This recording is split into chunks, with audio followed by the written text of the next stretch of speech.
La bataille de la place Soweto aura donc lieu. Corps électoral, convoqué nañ ko li ñu naan lekk ngeen seen avance bëri moom di ngeen ko def le 30 juillet. On va aux élections. Ku mën sa morom duma.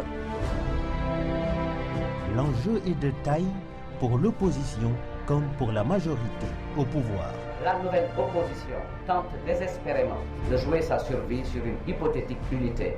À ce nationalisme tronqué et étroit, nous leur opposons un patriotisme intelligent et salvateur. En 2017, l'opposition va disposer d'une majorité à l'Assemblée nationale. En 2019, carte guerrière. Offrir au peuple sénégalais la véritable clé du changement. Dimanche 30 juillet 2017. Le jour de vote le plus long au Sénégal. 47 listes légalement constituées.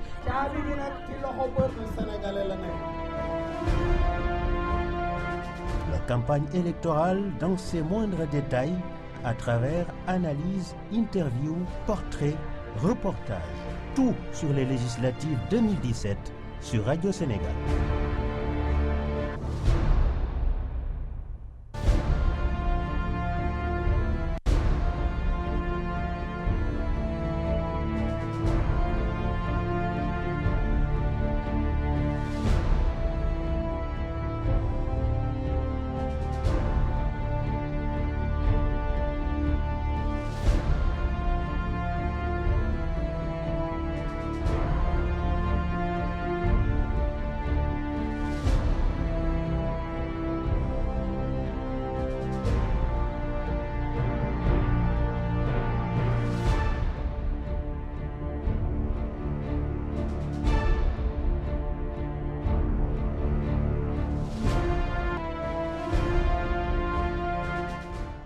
Messieurs, bonjour. Tout un plaisir de vous retrouver ce dimanche 23 juillet pour le journal de la campagne sur Radio Sénégal, la radio qui parle naturellement toutes vos langues. 15e jour de campagne en vue des législatives du 30 juillet sur les routes. Les différents candidats à la députation, hameaux, bourgades, grandes villes, capitales, ils sont partout, suivis par les équipes de la RTS qui allient abnégation, endurance et surtout professionnalisme. Tout de même un conseil à éviter le syndrome de Stockholm. Nous ferons focus aujourd'hui sur l'Assemblée nationale avec la rubrique l'ERAL. Pour tout électeur à suivre absolument un must pour tout électeur à suivre absolument les éclairages en Wolof de spécialistes aujourd'hui. Ndiaga si la présentation Thierno Diallo technique, Amadou Ndiaye réalisation nos deux dames de cœur Mayama Mané et Dior Ndiaye. Si c'est encore du sang sur les routes de la campagne à l'entrée de Kaolack en venant de Dakar. Et pour tout de suite des précisions avec Awa Cissé. Awa, bonjour. Bonjour Cerno. Voilà, vous suivez la caravane de la troisième voie politique et tout Askanvi avec le professeur Hamsatou Sow Sidibé. Mais on dénombre un mort sur les routes de la campagne, naturellement, à Sibassor, c'est à l'entrée de Kaolack. Tout à fait, Cerno Diallo. Ça s'est passé très tôt ce matin, vers les coups de 3h30 du matin. Après des activités à Dakar, la coalition devait rallier Catherine. C'était juste pour diminuer un peu la route que le professeur avait proposé de venir passer la nuit à Kaolack, ensuite de continuer sur Catherine, Koungheul et Malem-Hodar. C'était les trois étapes du jour, mais malheureusement, à l'entrée de Kaolack, l'irréparable s'est produit. C'est un camion qui était en stationnement, pas du tout visible. Alors, le bus qui transportait les militants est entré en collision. Malheureusement, le garde du corps, l'un des gardes du corps est décédé sur le coup. Si vous voyez le camion, Cerno, il est bon carrément pour la casse. L'autre garde du corps est actuellement à l'hôpital. Et par Nias de Kaolack, il y a un autre blessé, mais c'est-à-dire le chauffeur, mais actuellement pas de pronostic vital qui est engagé, mais dire que le professeur est complètement choqué, abattu. Actuellement, nous ne savons pas si la caravane va se poursuivre, si les étapes vont se poursuivre. Actuellement, nous restons à l'écoute. Au moment où nous vous parlons, nous sommes sur la route de Kaon. Elle nous demande de rallier Kaon tout de suite. Elle est passée devant nous.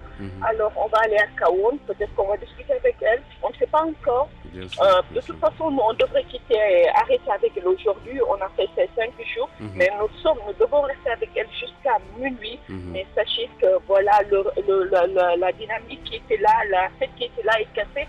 Juste pour vous signaler que le camion qui transportait la sonorisation est retourné tout de suite à Dakar. Et voilà, tout à l'heure, il y a l'un de ses proches. Quand nous nous sommes approchés pour parler, il a complètement craqué, c'est dur depuis que la campagne a commencé. Les gens se sont familiarisés, c'était juste une famille, un groupe, bon enfant, une ambiance, bon enfant, mais voilà, on vient de perdre quelqu'un. Voilà, et j'imagine ça a été trop dur, un coup dur pour la caravane. Awa Cissé, ñu ngi lay nuyu xam naa gëmmoo bët yaa ngi foofu ci Kaolack ànd ak professeur Amsatou Sow Sidibé, mais lu ñu ràññee mooy caravane bi dafa am accident ci 3 heures du matin du noonu. Tout à fait. Noonu la demee Thierno démb ba ñu nekkee Dakar dafa def ay proximité mu daal ne tey comme que 3 étapes yi Kaffrine la Koungheul ak Malem Hodar nañu jéem a wàññi yoon bi ñëw Kaolack fanaan ci on était prévu ak yooyu mais malheureusement vers 3h30 la caravane bi daal di fekk benn camion bu stationné. Voilà, on ne le dira jamais assez. Camions yi parfois duñu am li nga xam ne mooy signalisation yi triangle yeeg yooyu.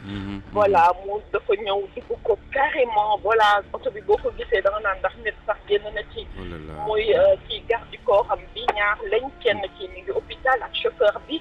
mais moom il est mort sur le coup. Voilà, tout de suite on nekkoon ak professeur mais elle est complètement abattue. Elle ne s'est pas encore prononcée nag waxagul ndax dafay continuer campagne bi wala déet mais là ñu ngi ni di dem kawoon voilà mais voilà ambiance bi cassé na kii bi nga xam ne camion bi defoon solo bi dellu na léegi Dakar voilà daal Thierno loolu lañ mën a jàpp muy nag lu métti vraiment métti na loolu surtout comme ni nga ko waxee ngeen ànd ak ay nit fu ne kenn faatu si surtout rawatina seen garde du corps ça a été dur kon métti na comme li nga doon wax sax ñëpp yaa ngi koy rappelé takk leen ceinture yi non Thierno il faut pas arrêter de le dire na nit ñi takk ceinture yi voilà yokk prudence bi vraiment parce que mu ngi noonu quoi dañuy daw guddi dañuy daw bëccëg te yenn saa yi tu vois parfois chauffeur yu indiscipliné ndax ñun dal nañu sànq benn camion dafa jékki-jékki rek traversé ñu dañu choqué les gens sont sortis hurlé ko yóbbu ko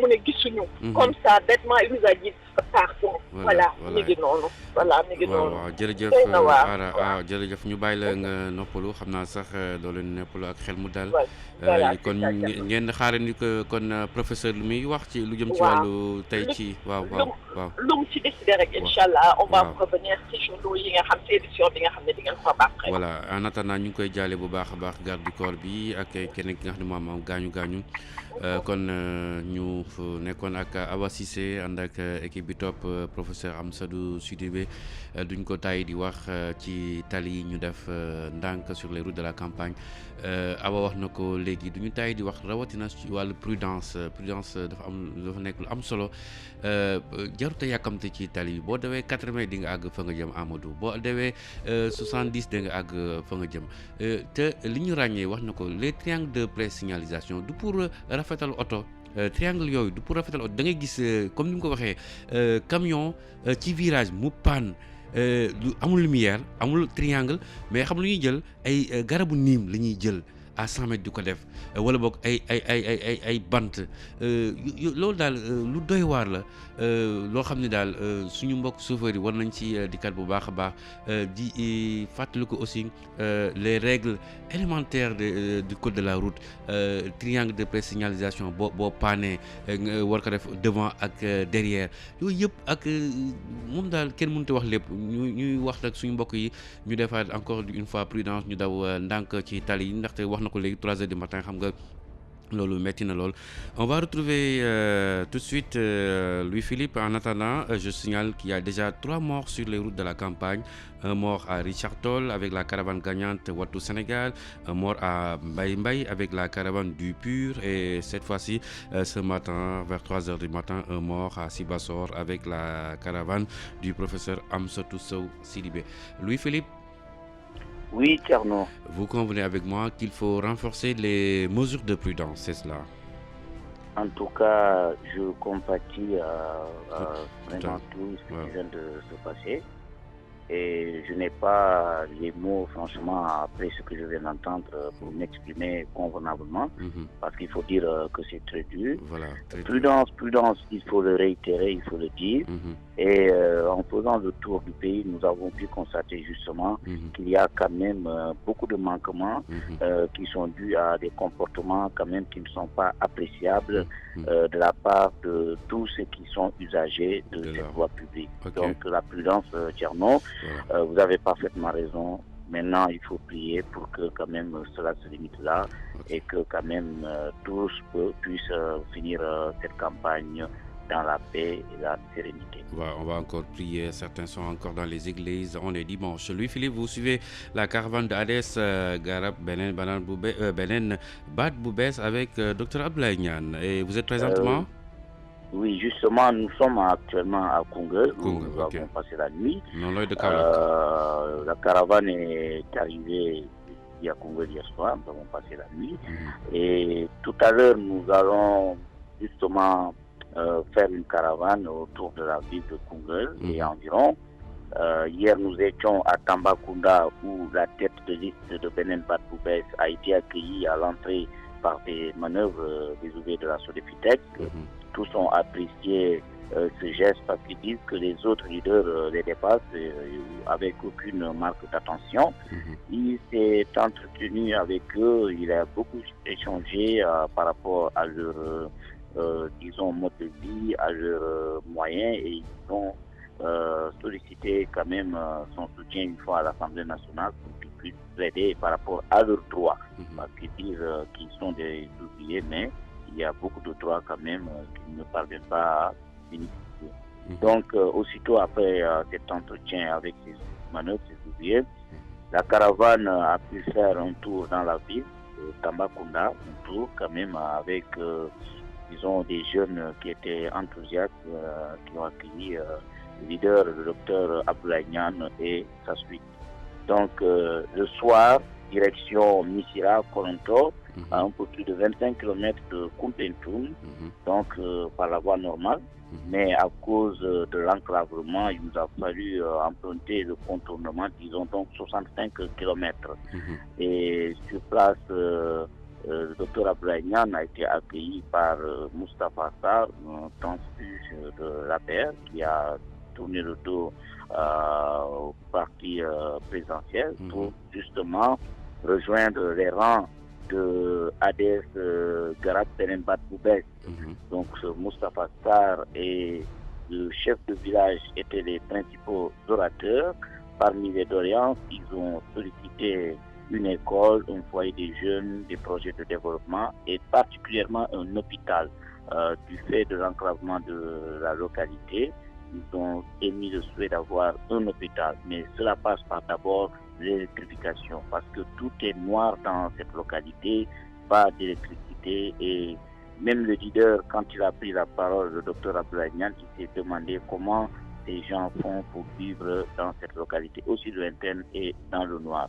Donc, le docteur Abdoulaye Niane n'a pas fait de promesses, mais quand même, il a expliqué à toute cette population, si les gens le font confiance une fois à l'Assemblée nationale, ils vont plaider pour eux.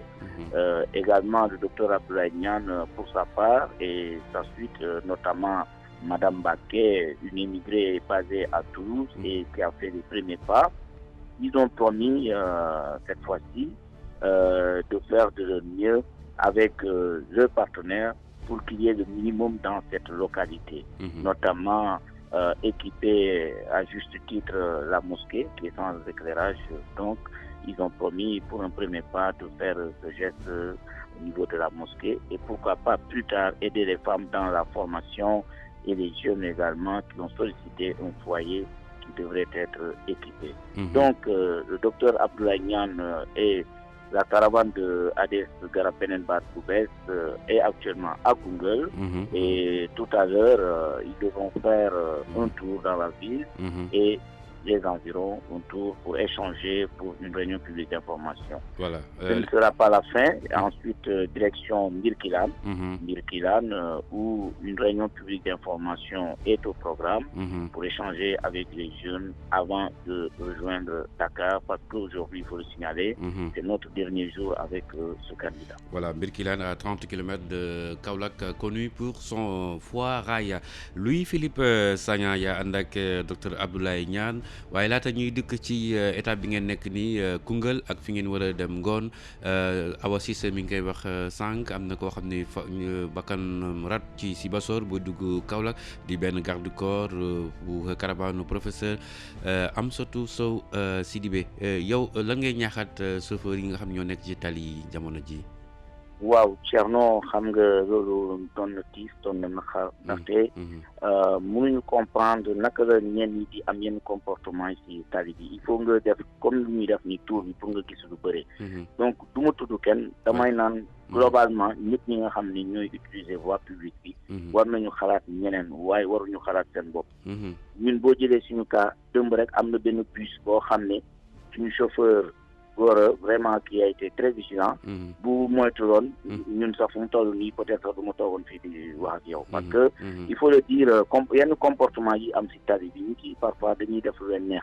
te loolu baaxul war nañu xalaat ni tali bi am na seytaane tali bi du ne xëj na ci. donc moytu mooy li nga xam ne mooy li may am. merci li Awa wax ni vraiment naqar na sama xol lool ndaxte ñaanuñu ko kenn ñaanu ko. waaw ñaanu ko taw loolu vraiment tey na sama xel quoi. surtout surtout bi mooy ñetteelu nit ku faatu ci tali campagne yi benn bi Richard Toll caravane gagnante Wattu Sénégal beneen bi Mbay ak caravane Pur ak bi Sibassor caravane professeur Amsatou Sow Sidibé jamono ji yaa nga nekk docteur Abdoulaye Niane yéen ngi Koungheul.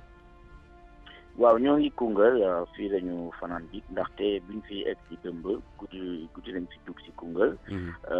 balaa ñu laata ñu dem fële laata ñu egg ci Koungheul dañu demoon fële Tambacounda. xam nga Tambacounda buñ fa eggee docteur Abdoulaye Niane ñi nga xam ne ñooy manœuvre ñooy ñi ci liggéey Sodefitex te amuñu fa contrat ñoo accueillir docteur Abdoulaye Niane ñuy dugg ci Tambacounda ñooñu wax ko seen soxla.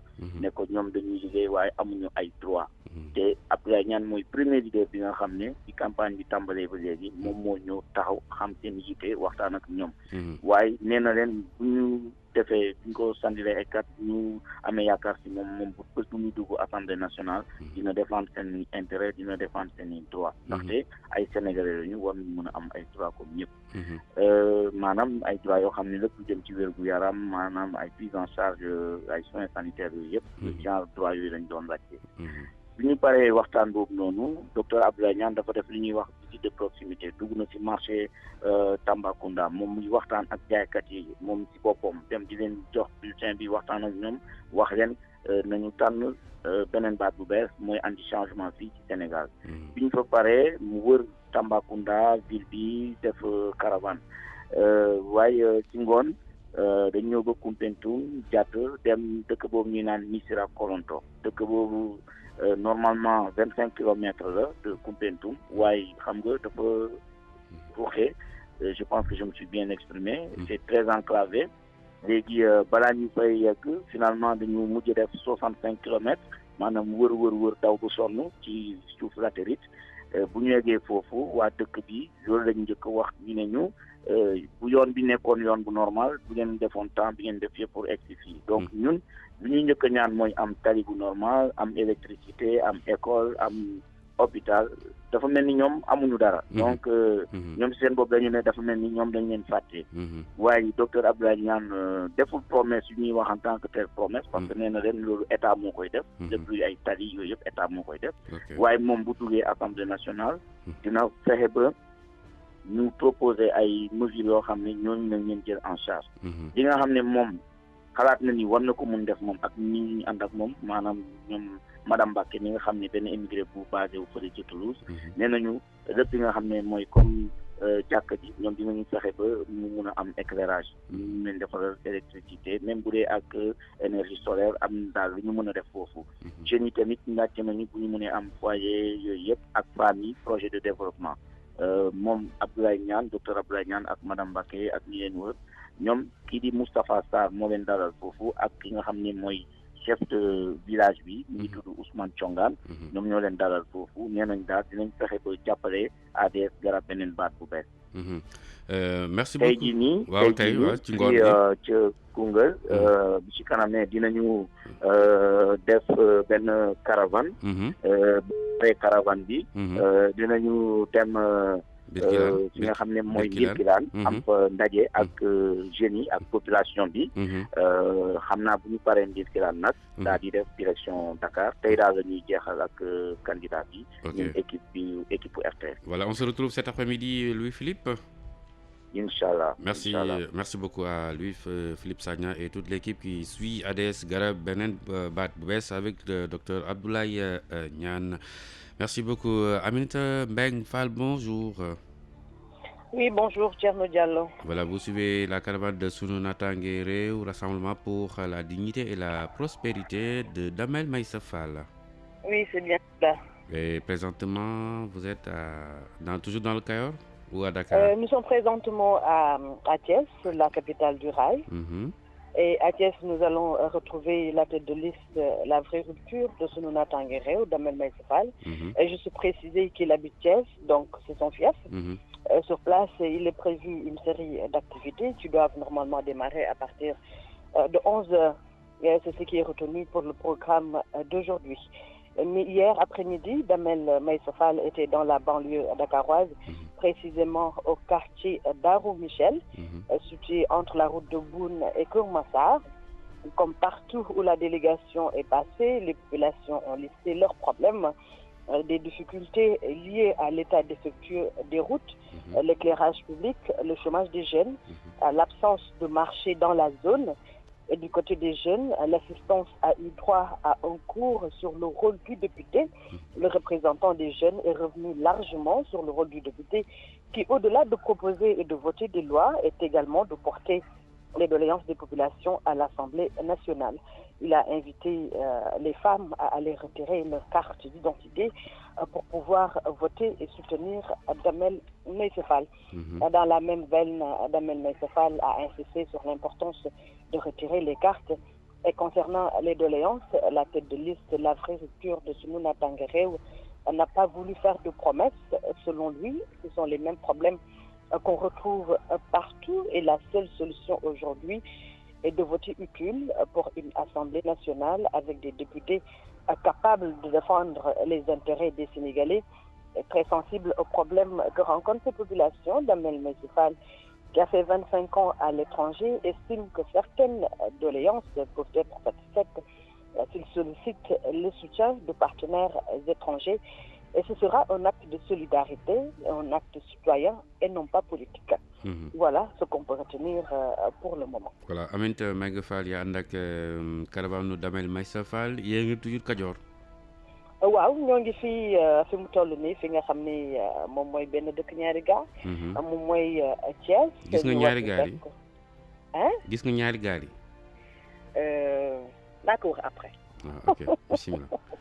Voilà ñu war fi fekk ki nga xam ni moom mooy Damel Maïssa Fall jiite liste bi ñuy woowee la vraie rupture bu Sunu Natangué Réew.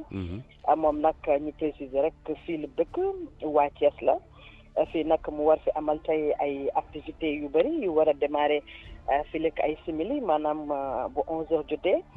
loolu la ñu jàppagum programme mu tey bi. waaye ni ki démb ci ngoon ki nga xam ne moom mooy Damel Maïssa Fall ma nga woon fële ci banlieue bu Ndakaaru ca quartier Darou Michel mu nekk ci diggante route de Boune ak fi nga xam ne moom mooy Kër Massar.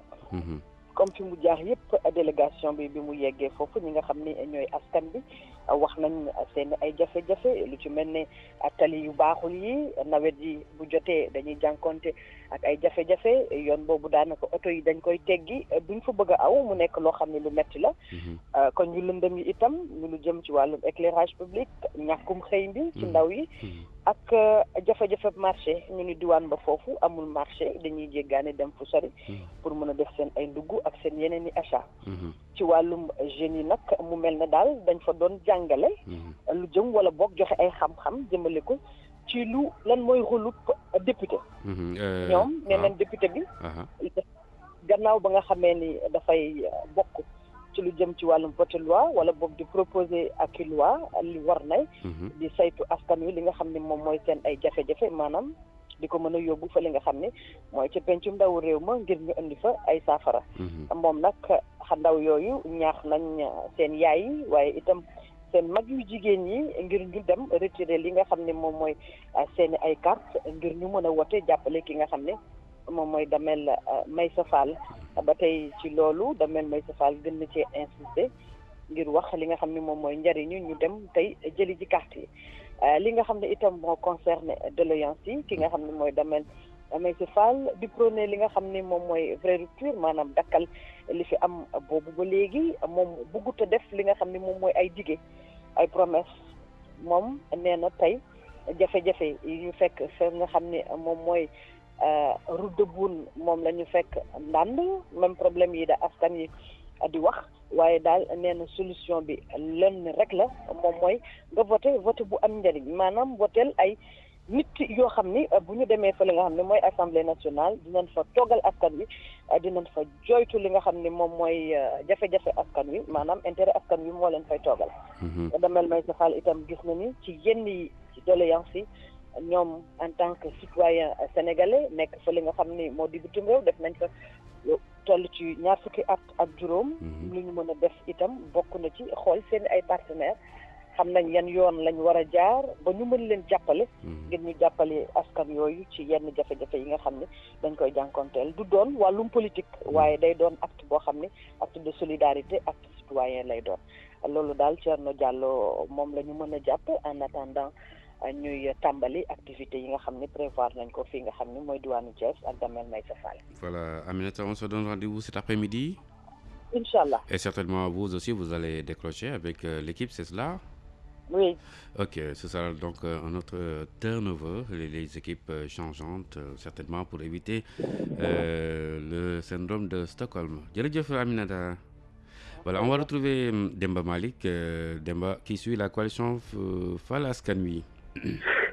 Bonjour Thierno, nous sommes ici à Thiès, donc Thierno. Oui, bonjour. Oui, nous sommes à Thiès, mais tout d'abord Thierno, présenter nos condoléances à la coalition dirigée par Amsatou Sow Sidibé.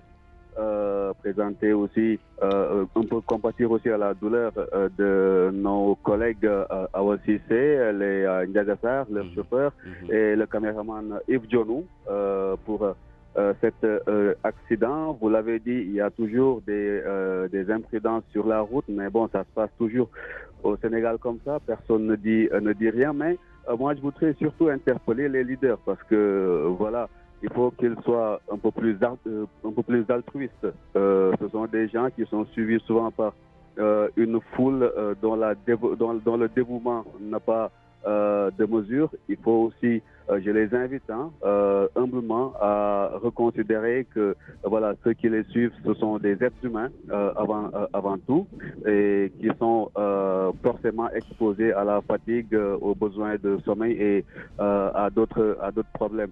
Donc, pour en revenir à Thiès, nous sommes ici au QG de la coalition Fal Askan Wi, dirigée par la tête de liste départementale ici à Thiès par Talla Sylla, que nous attendons pour nous ébranler à 75 km d'ici, c'est à Diourbel, pour une caravane dans la capitale du Baol, avant de rejoindre quelques 46 km plus tard Mbacké pour un Ripagne, Mbacké où se trouve la tête de liste nationale de cette coalition Fal Askan Wi, qui était hier dans la commune de Thiès Nord avec une caravane communément appelée Ripagne, on vous le rappelle, Thiès Nord où Talla Sylla a été accueilli par des chevaux ici dans le Cayor. Ça veut dire quelque chose, certainement que le Damel Gorbelba nous en expliquera un peu le sens. L'occasion pour Talla Sylla et compagnie de présenter le manifeste de la coalition Fal Askan Wi pour la prochaine Assemblée nationale. Un manifeste sous forme aux allures un peu bibliques. Ce sont les 11 commandements du peuple pour une assemblée Askan Wi. Commandement numéro 1, améliorer les conditions de travail des parlementaires, notamment avec la traduction simultanée dans toutes les langues codifiées au Sénégal, recrutement d'assistants parlementaires, la création d'une télévision parlementaire.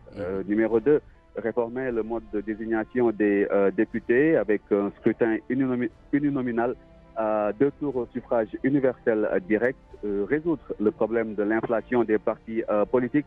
Là-dessus, il fait savoir qu'une loi existe à cet effet, mais que jusqu'ici, cette loi est inopérante et qu'il s'agit aussi d'appliquer aux partis politiques le système de parrainage attaché aux candidatures indépendantes pour la participation aux élections locales et nationales. Autre commandement, proposer une loi pour le plafonnement des budgets de campagne électorale, instaurer des indemnités de session pour les députés à la place des salaires fixes, instaurer un service civique national obligatoire, corriger les faiblesses de l'acte 3 de la décentralisation et pour les 4 commandements restants, il s'agit de mettre en place des commissions parlementaires, notamment pour un suivi des processus de privatisation, nationalisation des entreprises, un suivi des négociations gouvernement, syndicats de l'éducation et de la santé, suivi de la question des enfants dans la rue et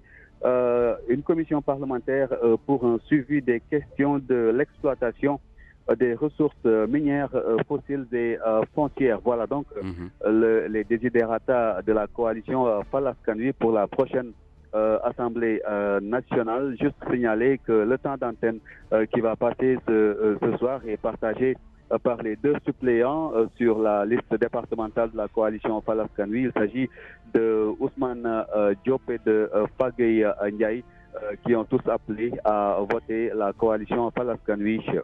Voilà, Demba Malik, Cherfal, notre doyen de Djourbel, le chef de station, qui me fait dire que Aminata Meng Fall ne verra jamais les 2 gares à Thiès. Le chemin de fer, a-t-il dit, est en panne, les rails enlevés dans une bonne partie, j'allais dire, du Kayor.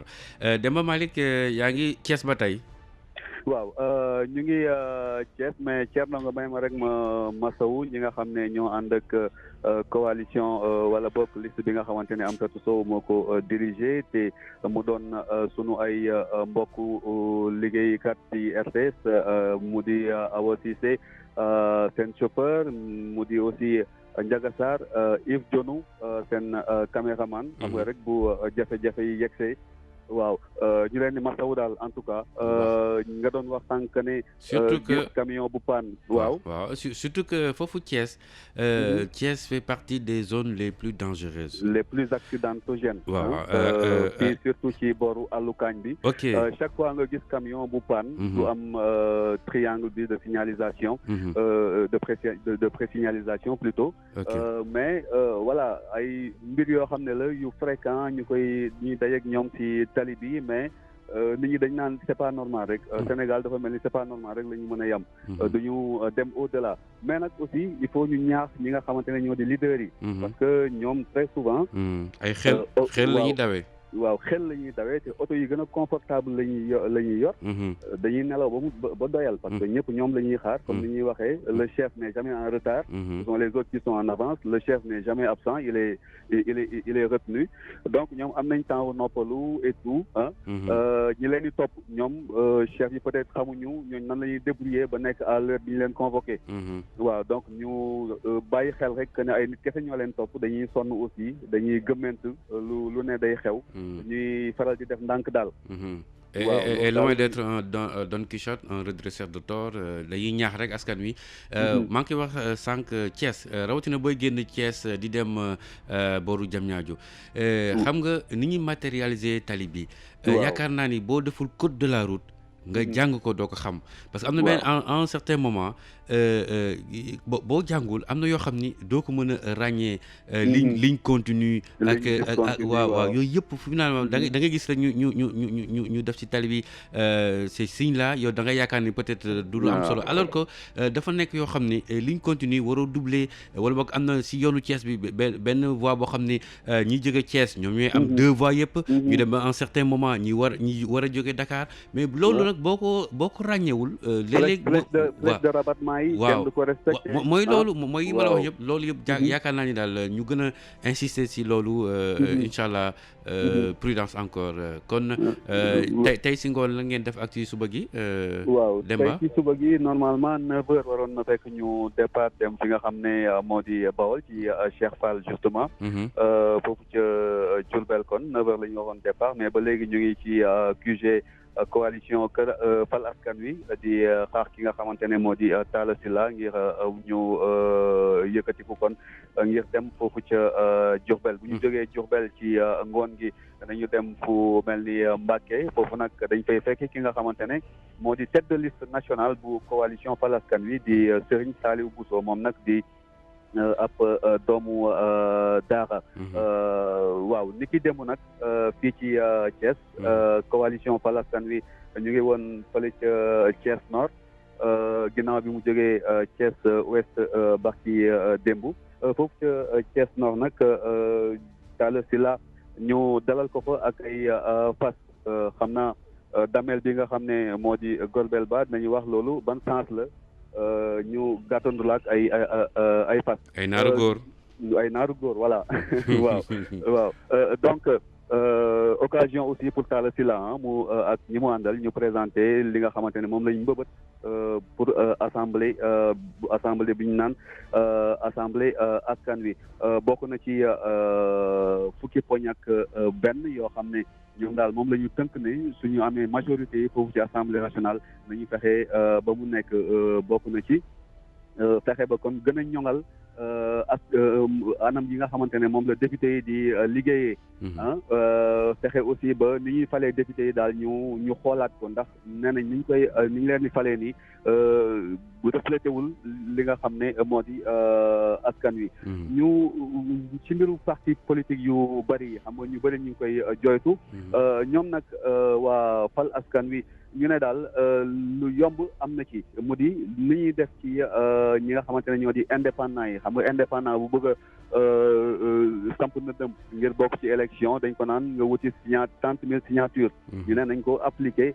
ñi nga xamante ne ñoo bëgg a créer parti politique xëy na dina tax ba kon mbir yi gën a wàññeeku am yeneen ak yeneen i poñ waaye ñoom nag nee nañ li gën a am solo mooy dañ def ay commission parlementaire ci li nga xam ne moo di privatisation ak nationalisation yenn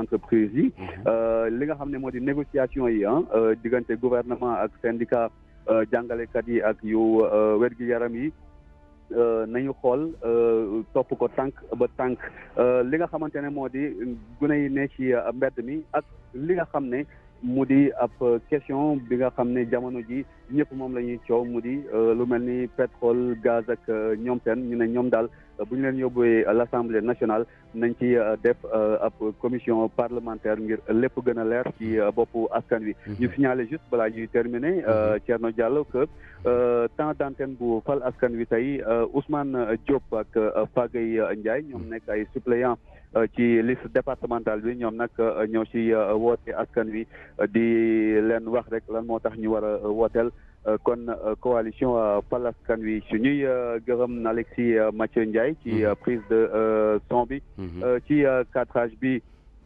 As Malick Niang ci kon comme chauffeur ñu am Babacar Mbaye moo di équipe bi leen toppaloon coalition Fal Askan Wi ci juróomi fan yi te ñu wax a kon décroché wax a dem ak kon mouvement pour la renaissance de la République. jërëjëf Demba Malick Mbodj ak équipe bi nga xam ne mooy topp coalition Fal Askan Wi ñu ngi leen di jaajëfal baax a baax on retrouve Benoît Badiane avec le RDS. Benoît, bonjour. Bonjour Thierno Diallo. Vous êtes toujours à Dakar. Oui, tout à fait. On est à Dakar avec le Rassemblement démocratique sénégalais de Mame Mactar Gueye qui poursuit ses visites de proximité. Hier tard dans la nuit, il était à Malika, donc fief de la section féminine, la présidente de la section féminine, Yandé Diop, donc qui a accueilli Mame Mactar Gueye, le secrétaire général du Rassemblement démocratique sénégalais, tête de liste, la présidente de la section féminine, donc investie donc sur la liste du RDS, donc Yandé, qui a donc parlé au nom des Amazones du Rassemblement démocratique sénégalais. Il est revenu sur les difficultés de Malika, un quartier de la banlieue de Dakar, avec donc des défauts d'éclairage et l'ensablement des routes, donc des difficultés d'accès dans cette zone de Malika, et donc le secrétaire général du Rassemblement démocratique sénégalais, Mame Mactar Gueye, prenant la parole, est revenu justement sur ces difficultés de Malika. Pour lui, il faudrait encore une fois un vote utile pour régler ces problèmes, pour avoir des députés exemplaires lors de la prochaine législature. Et ce vote utile, les habitants de Malika l'ont compris. Il faudrait, selon Mame Mactar Gueye, aller aux urnes massivement dimanche prochain pour accomplir donc pleinement le devoir civique concernant ces élections législatives du 30 juillet prochain.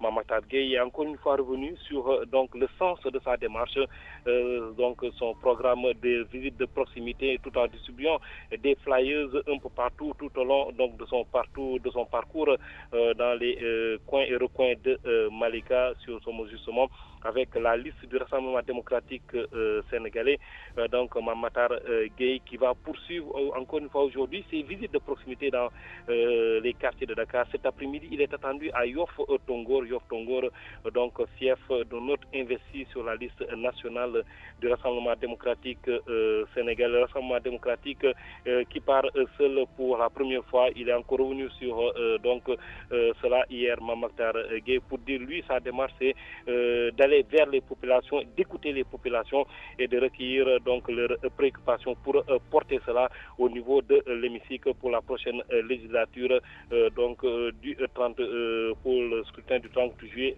prochain.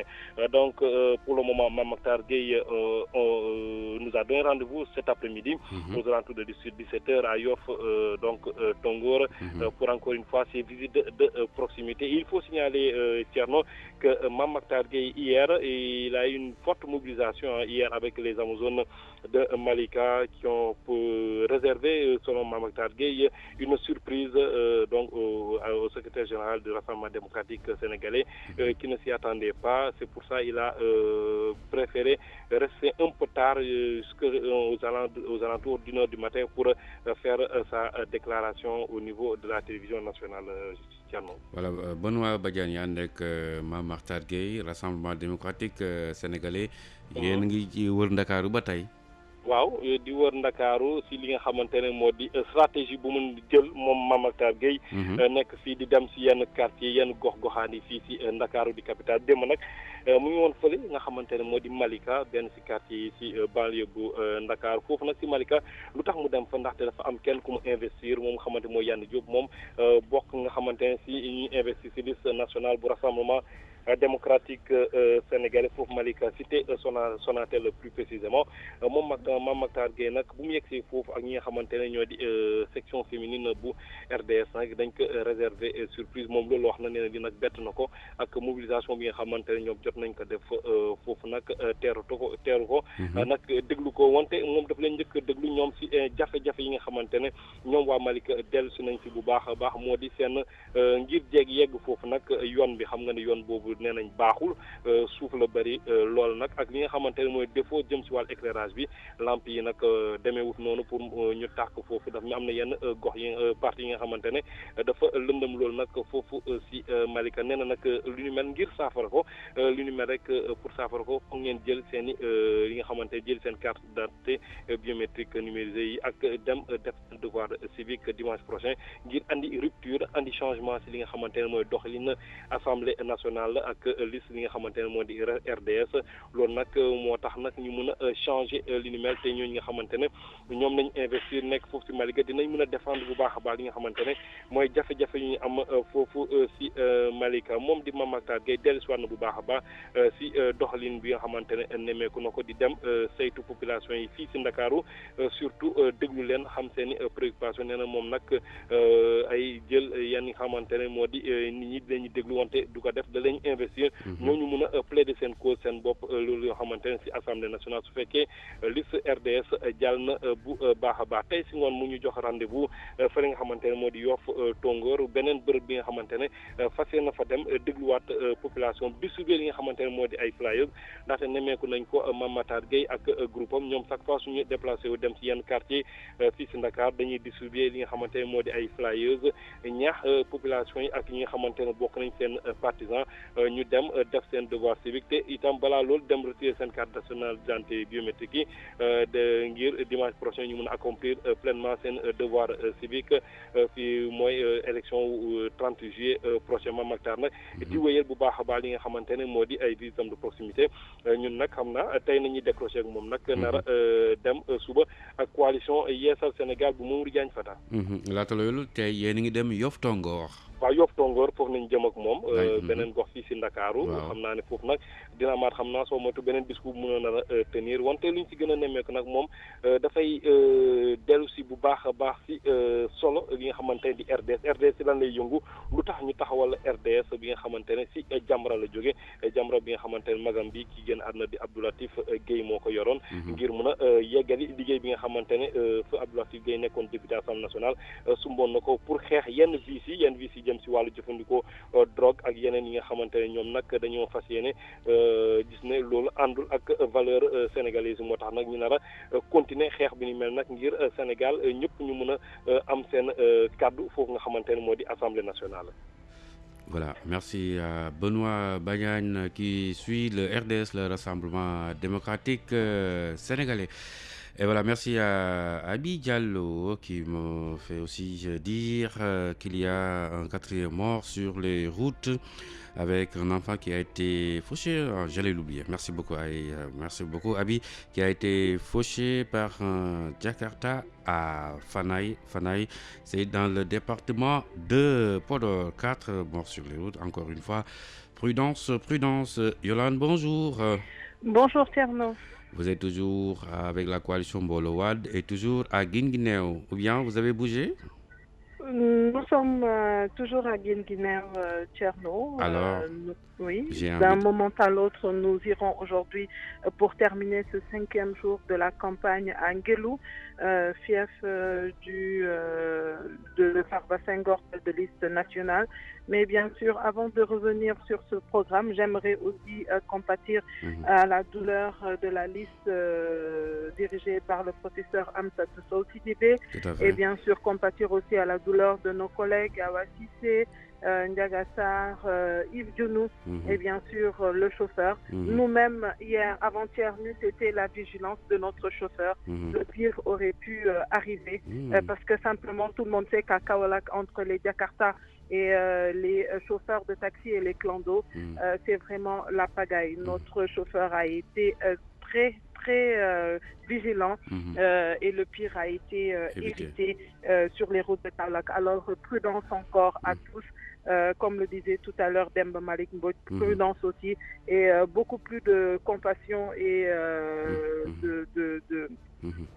comment dire encore, beaucoup plus d'attention, surtout aux têtes de liste, c'est vrai, qui effectivement sont dans de bonnes conditions. Et malheureusement, toutes les autres personnes qui les suivent ne le sont pas. Alors prudence encore sur les routes Tcherno. Je vous le disais, hier, nous avons fait Mbos, la commune de Mbos, les chefs-lieux d'arrondissement. Nous sommes allés à Mbos, à Mbos Tigane, Mbos Djambour, Tcharen et Darapalen. À Darapalen, là où est investi Ibrahima Diop, 11e sur la liste départementale. Alors, nous avons fait à peu près une trentaine de kilomètres sur une route latérite. Et ça a été l'occasion pour ces populations de Mbos, Mbos-Tidiane, Mbos-Diambour, Tcharen et Darapalen de revenir en fait sur leurs conditions de vie assez difficiles.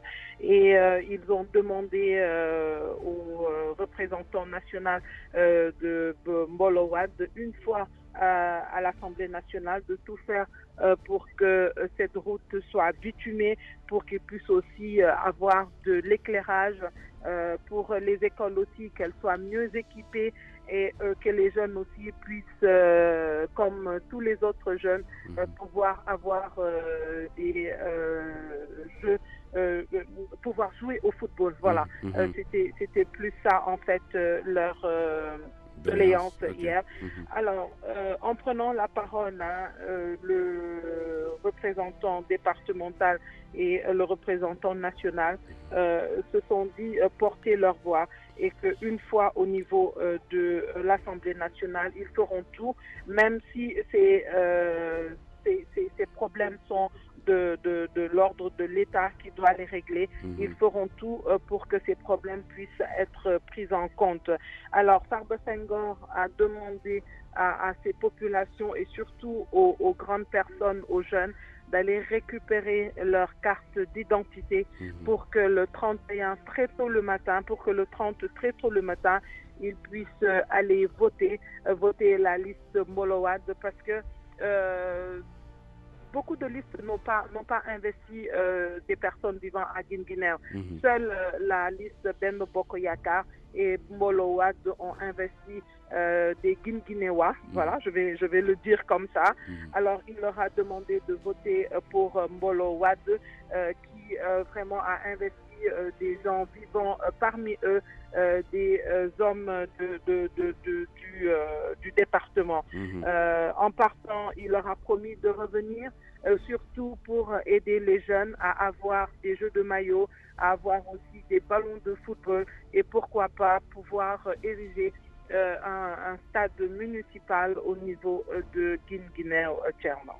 Et bientôt, j'imagine, vous serez consacré citoyenne d'honneur de Guinguinéo, Yolande. Mais tout à fait, hein. De toutes les façons, là, maintenant, je connais les coins et recoins de Guinguinéo. Aujourd'hui, c'est vrai, nous terminons ce 5e jour avec la tête de liste Mbolo Wade. Nous irons à Nguelou, son fief, où nous passerons la journée. Pour le moment, nous attendons encore d'un moment à l'autre qu'il y ait que les personnes sortent, bien sûr, parce que vous savez, ici, contrairement à Dakar, le matin, les femmes s'activent dans les champs et c'est qu'un peu plus tard dans la journée qu'elles peuvent vraiment se consacrer aux activités politiques. C'est pourquoi aujourd'hui, la tête de liste nationale prend son temps, mais nous terminerons cette journée à Nguelou, son fief. jërëjëf Yolande Ndiaye ànd ak coalition Mbolo Wade ak Farba Senghor fan yii yëpp yéen ngi foofu ci département bu Guinguinéo.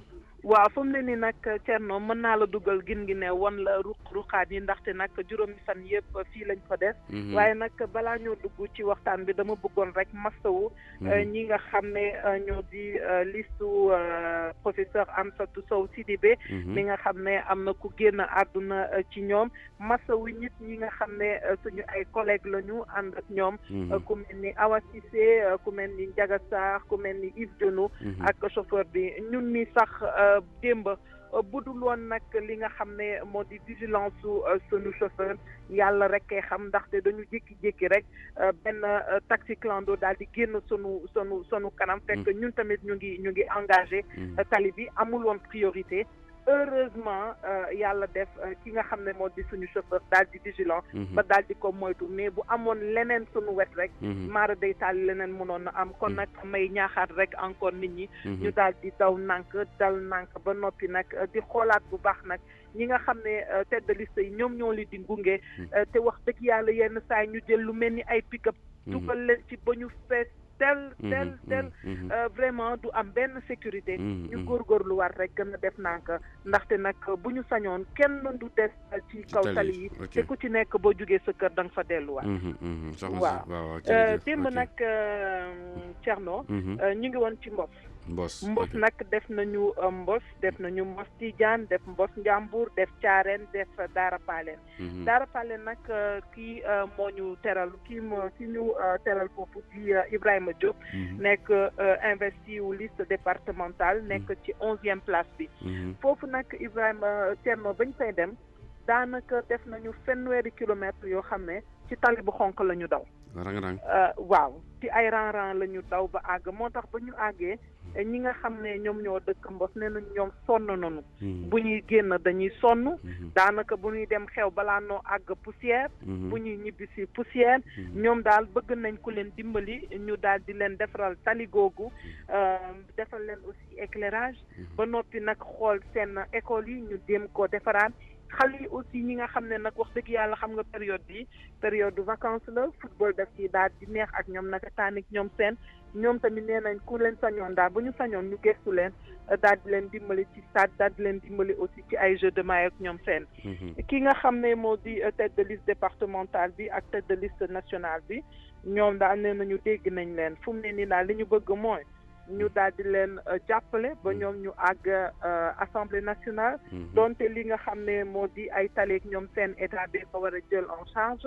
waaye nag ñoom bu ñu àggee danañ def seen kéemtulaay kattan ba nga xam ne loolee dinañ ko mën a def ba nga xam ne Mbos dana am tali bu mucc ayib boo xam ne nit ñi dinañ ci jaar te duñu sonn kii di Farba Senghor nag nee na leen nag nañ dem jëli ji seen carte d'identité ba nga xam ne bésub vote bi danañ mën a dem voté ji ba tête de liste bi mën a gagné ndaxte nag ñoom wàlliwaanewu ji dañoo jël nit koo xam ne fii la dëkk ci biir Mbos fii la dëkk ci biir Guinguinéo daal di leen def tête de liste départementale ak 11e investi ci liste départementale bi te ñi nga xam ne mooy liste yi ñi ñu investir fii ci Guinguinéo bëriwuñu moo tax nee na daal nañ xam seen tànku tubéy def lu nu mën ba nga xam ne bu nu passé wat yi kii di génn fii day bokk ci liste mbooloo bi ndaxte nag moom yéeneem ci Guinguinéo ëpp na lii kon nag nañ góorgóorlu ba ñu gagné mais nag nee na leen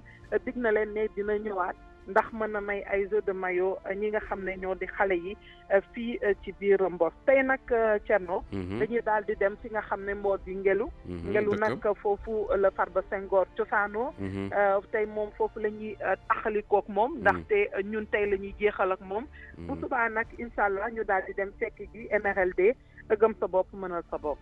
Jërëjëf Yolande Ndiaye qui suit la coalition Mbolo Wade et qui sera naturellement et bientôt d'ailleurs faite citoyenne d'honneur de la ville de Guinguinéo. On va retrouver après une Ndawen Aram. Bonjour. Bonjour Thierno Diallo. Voilà, vous suivez donc l'Union pour le fédéralisme et la démocratie.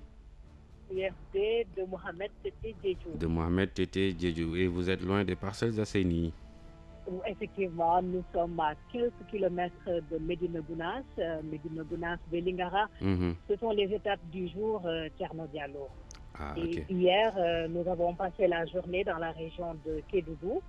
Kédougou, ville d'abord, où Adam Mabar, le responsable local de l'UFD, a donc accueilli son leader Mohamed Diédhiou en compagnie des militants venus des villages environnants de Kédougou et ces militants ont porté à la connaissance de leur leader des difficultés auxquelles ils sont confrontés, ces militants, à savoir donc des pistes communautaires qui sont défauts, des infrastructures sanitaires qui manquent également à Kédougou, mais surtout cette route nationale qui mène à Kédougou et qui est quasi impraticable depuis quelques années. Ces militants ont donc soulevé tous ces problèmes avec leur leader, Mohamed Tété Diédhiou, qui a d'ailleurs pu se rendre compte de ces difficultés en essayant donc d'aller à l'intérieur de Kédougou pour rencontrer d'autres militants. Voilà, donc il a été à Dimboli, c'est dans Fongelemi. Et là-bas, il a été bien accueilli par des militants venus quand même nombreux, malgré la distance, malgré l'accès difficile. Et pour Mohamed Tete Diédhiou, il est temps que cette impraticabilité de la route qui mène vers Kédougou, qu'on trouve des solutions à cela. Et il s'est engagé à porter la voix des Kédovans. Une fois à l'Assemblée nationale, il a invité ses militants à massifier davantage le parti, à faire de sorte que les Kédovans votent Mohamed Tete Diédhiou pour que leurs problèmes trouvent enfin des solutions. C'était ce qui a marqué la journée d'hier dans la région de Kédougou. Voilà, donc Mohamed Tete Diédhiou est revenu passer la nuit à Tambacounda pour aujourd'hui démarrer ses activités à Médina Gounass et puis à Vélingara avant de poursuivre vers tout à fait le sud, Bignona, Ziguinchor, Bounkiling, pour la fin de la campagne Thierno Diallo. Waaw Aram Ndaw yaa ànd ak Mohamed Tete Diédhiou bu Union pour le fédéralisme et la démocratie soli ngeen lool parcelle ga mu dëkk yéen ngi fi jamono ji Médina Gounass de. waaw Médina Gounass daanaka léegi sax ñu dugg si ndax fi la nar a tàmbalee tey campagne am. bu paree Médina Gounass day dem Vélingara. tey loolu la fas yéene def démb nag ñu ngi woon Kédougou. mu dëkkee ci ville bi Kédougou tase ak ay militants yoo xam ne daanaka sax ci lu wër Kédougou lañ jóge woon ñëw tase seeg moom waxtaan ak moom ndax moom Mohamed Tete Diédhiou day profité ci campagne bi ngir yaatal partem ndax ni ngeen ko xamee nee na bi yoon mooy yoon bu njëkk bi nga xam ne dem na ci élection yi moom dong te àndut ak benn coalition moo tax fépp fu mu ci dem rek day tase militants yi waxtaan ak ñoom ci parti bi waaye tamit ci jafe-jafe yi nga xam ne ñu ngi koy jànkonteel ñoom nag ñu lim ci yoon bi nga xam ne ñu ngi jëm Kédougou te naqari lool. lim ci ba tey yoon yu ndaw ndawaan yi nga xam ne ñoom ñoo leen di may ñu dugg ci biir dëkk bi métti lool ak tamit lu jëm ci ay poste de santé yoo xam ne nee nañ doyul Kédougou loolu sax Mohamed Diédhiou moom gisal ko boppam ndax ba mu jógee Kédougou ville dafa dem ba fi ñu naan Dimboli nekk ci Fongelemi te foofu it yoon bi métti woon na lool ndax lu ci bëri taxaw na sax laajte ak ñim àndal ban yoon moo gën a baax naka la ñuy moytoo yoon bi fan la ñuy aw loolu yëpp di wane ne daal moom gisal na boppam ne yoon bi métti woon na lool moom àgg nag Dimboli mu ne leen loolu li koy faj mooy ñu votel ko loolu la leen wax ne leen bés bu ngeen ma votelee ba ma dem ba assemblée nationale delluwaat fa dinaa def problème mu Kédougou sama problème ba lépp luy yoon lépp luy poste de santé ak li ngeen yittewoo ngeen mun cee jot loolu daal la leen wax laata mu koy jógee nag guddi daal di dellu si nag Tambacounda fanaan fa ñu ngi nii nag utali Médina Gounass ni ma leen ko waxee sànq fas yéene fa dooree tey ay activité am jàll ba Vélingara doog a nag dem fi nga xam ne tamit fiefam la ci Bignona Ziguinchor Bounkiling foofu la fas yéene terminé campagne am Thierno. Ok kon Aram boo leen demee Médina Gounass bu leen ñu fàtte si ñaan incha allah fàtte aussi bu ñu leen fàtte aussi ñi nga xam ne jamono ji ak yéen yéen nekk ci tali bi lu jëm ci wàllu campagne électorale bi. waaw incha allah ñu ngi ko fas yéene dem nii ak El Hadj Gueye chauffeur bi Moussa Ba caméraman bi ak Babacar Mbaye preneur de son bi duñ leen fàtte ci ñaan incha allah. ñu ngi nuyu Babacar borom Thiaroye bu baax a baax. Voilà, merci beaucoup Aram Ndaw. On va retrouver une autre dame, Diène Badia, bonjour. Ah bonjour Thierno. Et c'est vous qui suivez donc la coalition Sénégal Kanam avec Maître Ousmane Ngom. Vous êtes toujours à Saint-Louis. Oui, effectivement, nous sommes toujours à Saint-Louis. Hier, donc, la coalition Sénégal Kanam a fait une caravane à travers toute la ville. Donc, la caravane, en fait, s'est arrêtée au terminus des minibus Tata. Et là-bas, c'était un moment fort parce que le leader, le président de la coalition, Maître Ousmane Ngom, a pris un Tata et il l'a conduit. Mais avant de le conduire, en fait, le chanteur qui le suivait durant toute sa campagne, Mapenda Seck, il a demandé aux militants de monter. Quand tous les militants sont montés dans le minibus, le leader, il a conduit le Tata jusqu'à la gare routière de Saint-Louis, que vous connaissez bien, Thierno. Donc, et là-bas, ils ont trouvé des chauffeurs très émus, mais également certains militants très émus de voir un ancien ministre de l'Intérieur qui devient d'un coup un chauffeur. Donc les gens étaient là, les gens applaudissaient et puis voilà, c'était formidable en fait. Donc voilà. Donc, mais ça, c'était juste pour... ce que le maître Ousmane Ngom voulait traduire, c'était pour matérialiser en fait la vision de la coalition. Parce que sur l'affiche, on voit un car qui prend tout ce qui sont pour Sénégal Tchakanam. C'est-à-dire tous les Sénégalais qui veulent aller de l'avant doivent emprunter le car. Donc, il a juste en fait traduit en fait sa vision en acte. C'était ça.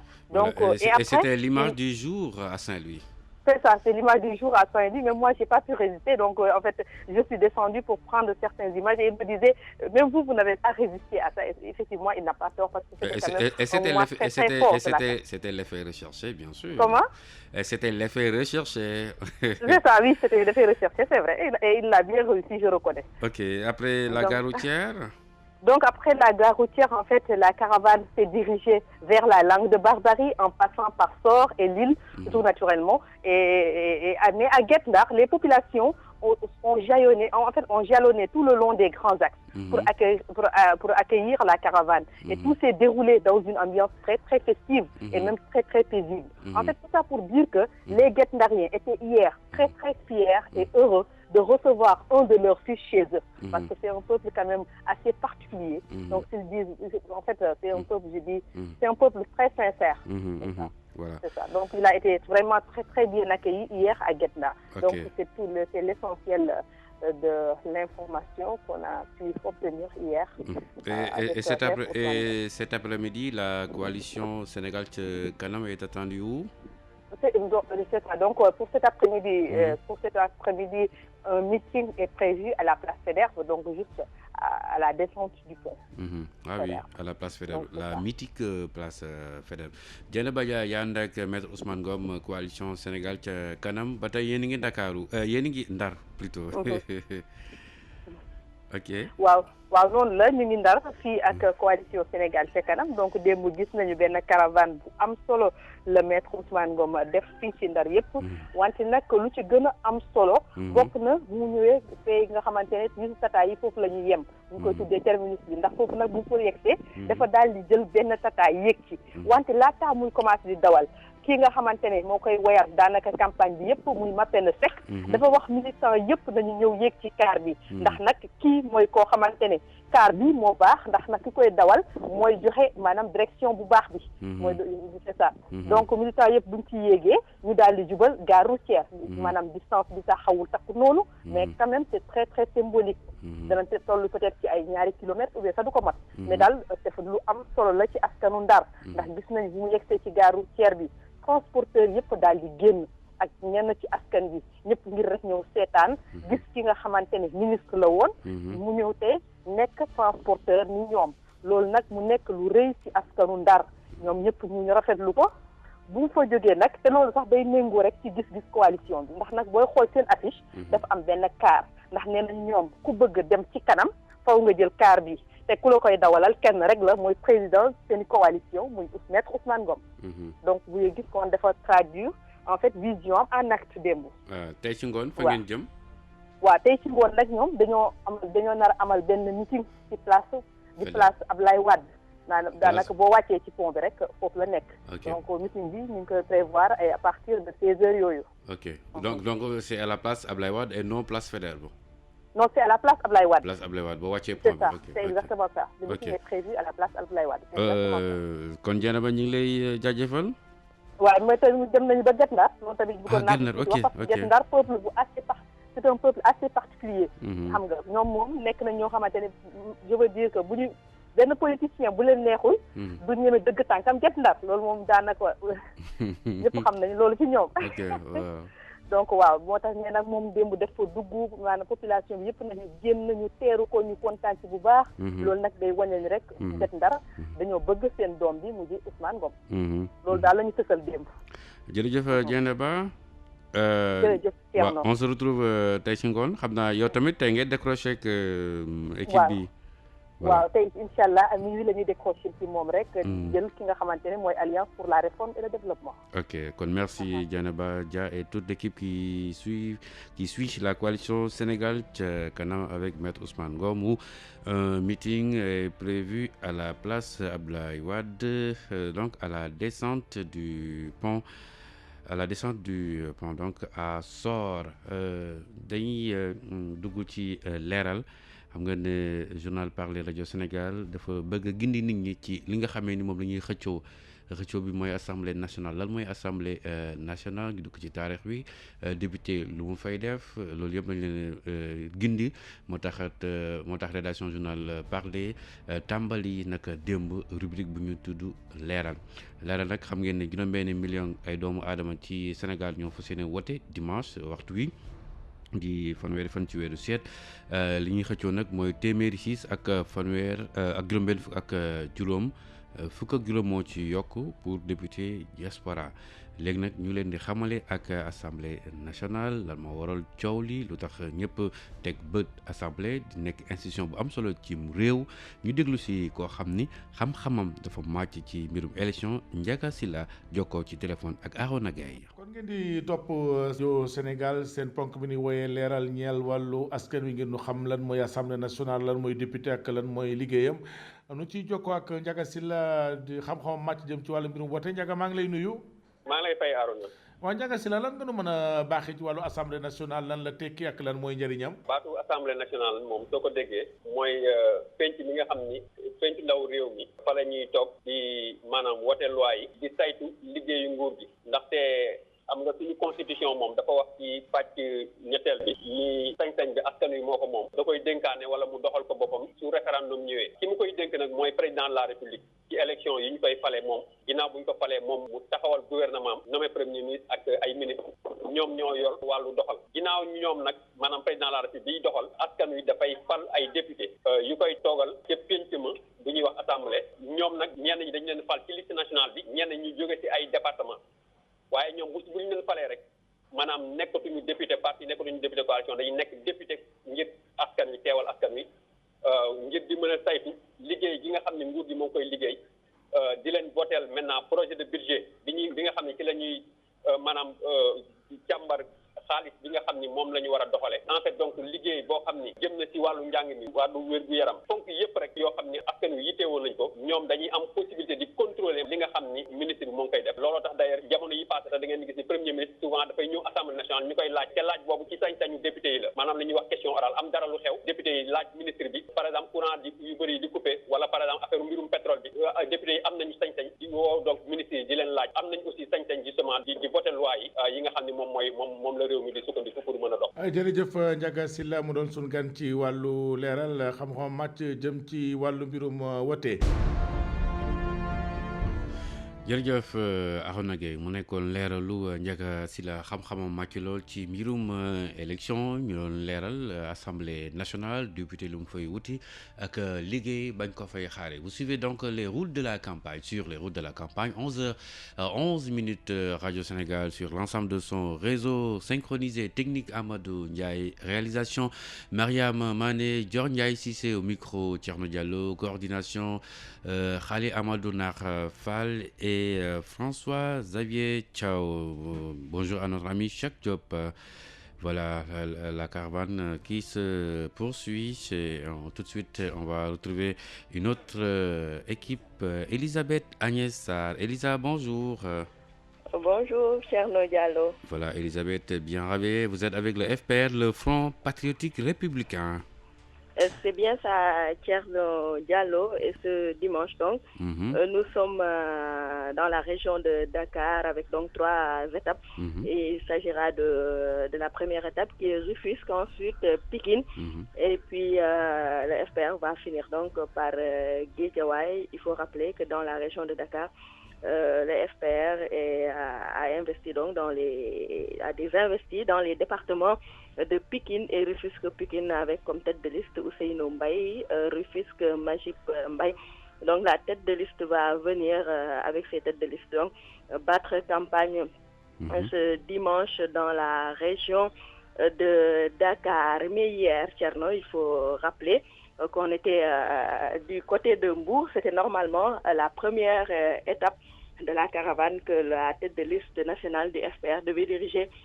Mais l'activité a été annulée, vous l'aurez compris. L'émotion était encore vive hier à Mbour, donc Mbour qui a organisé une marche silencieuse pour se souvenir de ses fils décédés dans des circonstances très difficiles au stade Demba Diop de Dakar. Donc c'est ce qui fait que la tête de liste a annulé l'activité qui devait se dérouler à Mbour, mais il est parti vers Nianing, c'est à une dizaine de kilomètres de Mbour, une zone très touristique. Et Thierno, tu vois, on va entamer la dernière ligne droite à partir de demain lundi. Donc actuellement, la FPR met le paquet pour vulgariser davantage son bulletin.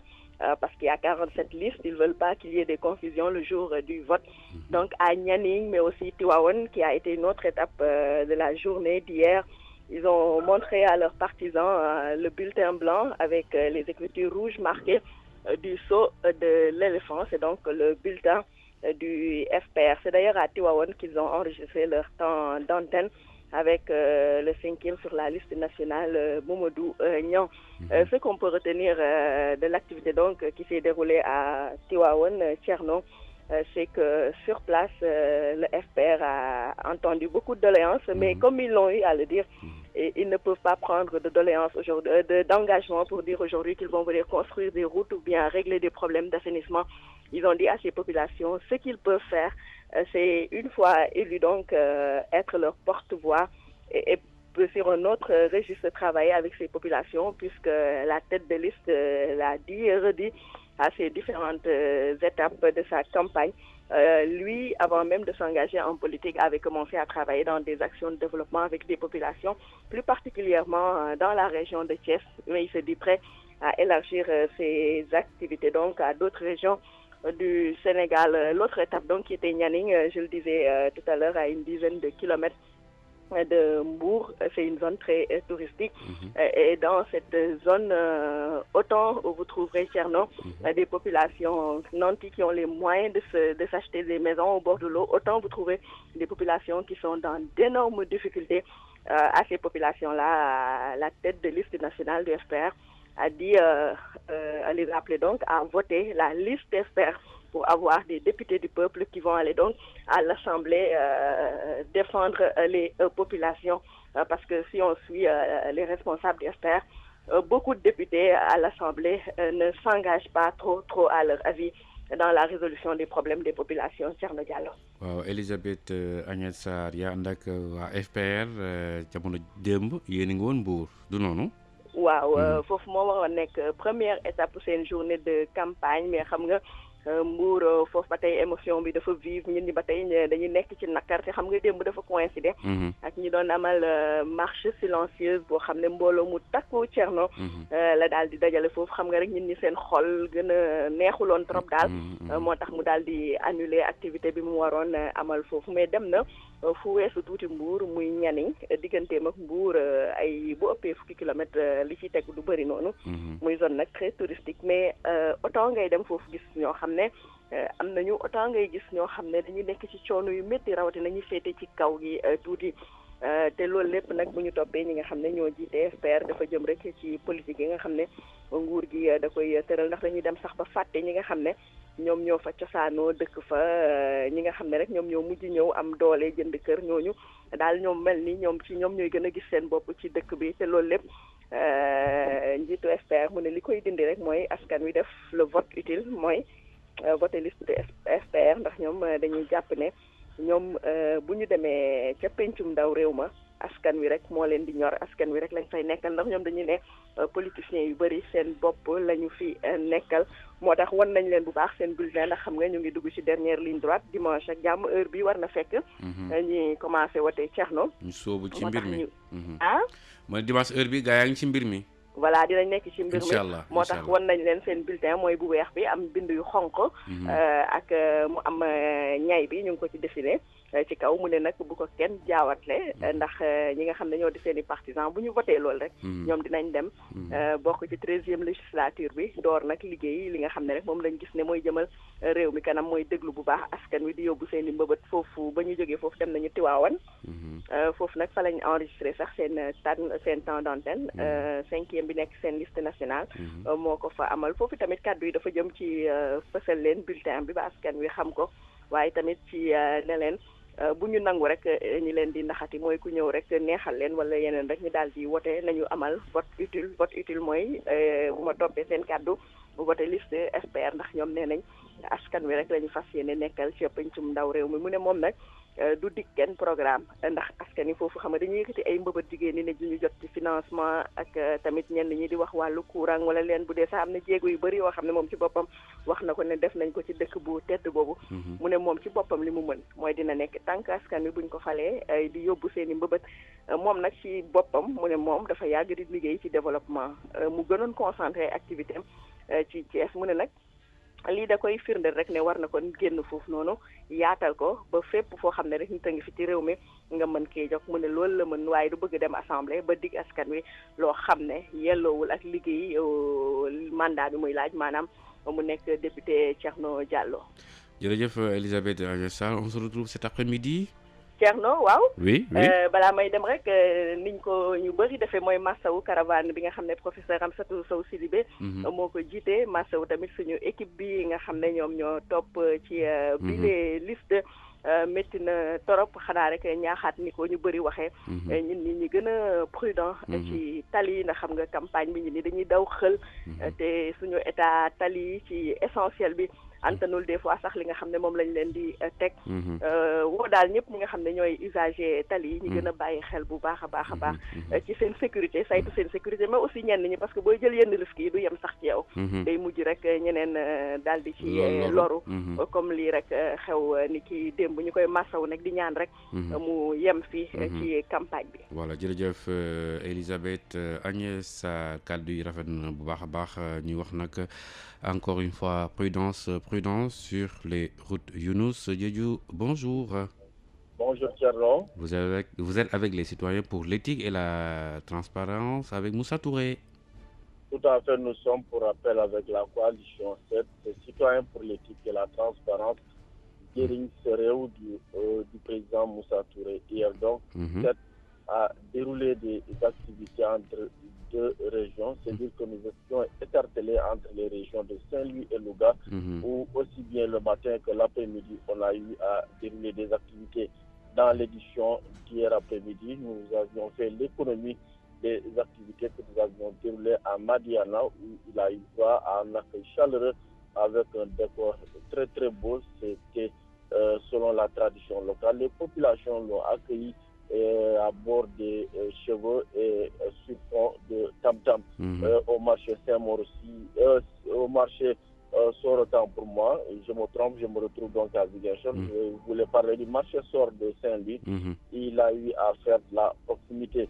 Retenez donc que dans l'après-midi d'hier, le cortège de 7 a fait l'étape de Potou.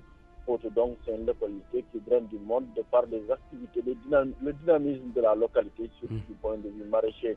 Aux abords du marché, le président Moussa Touré a échangé avec ses responsables et des militants acquis à sa cause, mais très rapidement, le cortège s'est ébranlé sur Louga. À l'entrée de la ville de Louga, Seth et son leader sont accueillis par un cortège de mototaxis sur fond de klaxons et de la chanson composée pour le leader de Seth. Ils sillonnent les artères de la commune avant de tenir une rencontre publique d'information. C'était au quartier de Nomé, cité Botel. Là, les orateurs ont tour à tour énuméré les problèmes du pays et surtout de Louga, leur terroir. Ils ont exhorté les Logatois à accorder leur confiance le temps de juillet au leader de Seth pour lui permettre de redresser le pays et d'apporter les vrais changements avec surtout son expérience. Et son expérience, ce dernier en a profité pour échanger avec l'assistance sur la vision de Seth et les enjeux futurs, des échéances futures pour le Sénégal. Aujourd'hui, donc, Seth va faire les étapes de Nioro du Rip, Latmengue, Ndiafat, Darussalam et Kaolack. C'est dit que la journée d'aujourd'hui sera carrément consacrée au Saloum. L'équipe donc qui accompagne Seth est composée de Sam Sidingaï, c'est notre caméraman, il est à Touba, la ville sainte. Il y a Ibrahim Diop, il est preneur de son, il officie au pôle RTS Casamance, précisément à la station régionale de Ziguinchor. Il y a Ibrahim Ndiaye, c'est notre chauffeur, il est plus connu sur le nom Diop Mouride, Diop Serigne Touba autant pour moi. Et enfin, moi-même, au moment où je parle, nous sommes vers Zombourg et on fait mouvement vers Kaolack. Voilà, merci. Younous Diédhiou, Yandak citoyen pour l'éthique et la transparence ak Moussa Touré démb yéen ngi woon diggante Louga ak Ndar.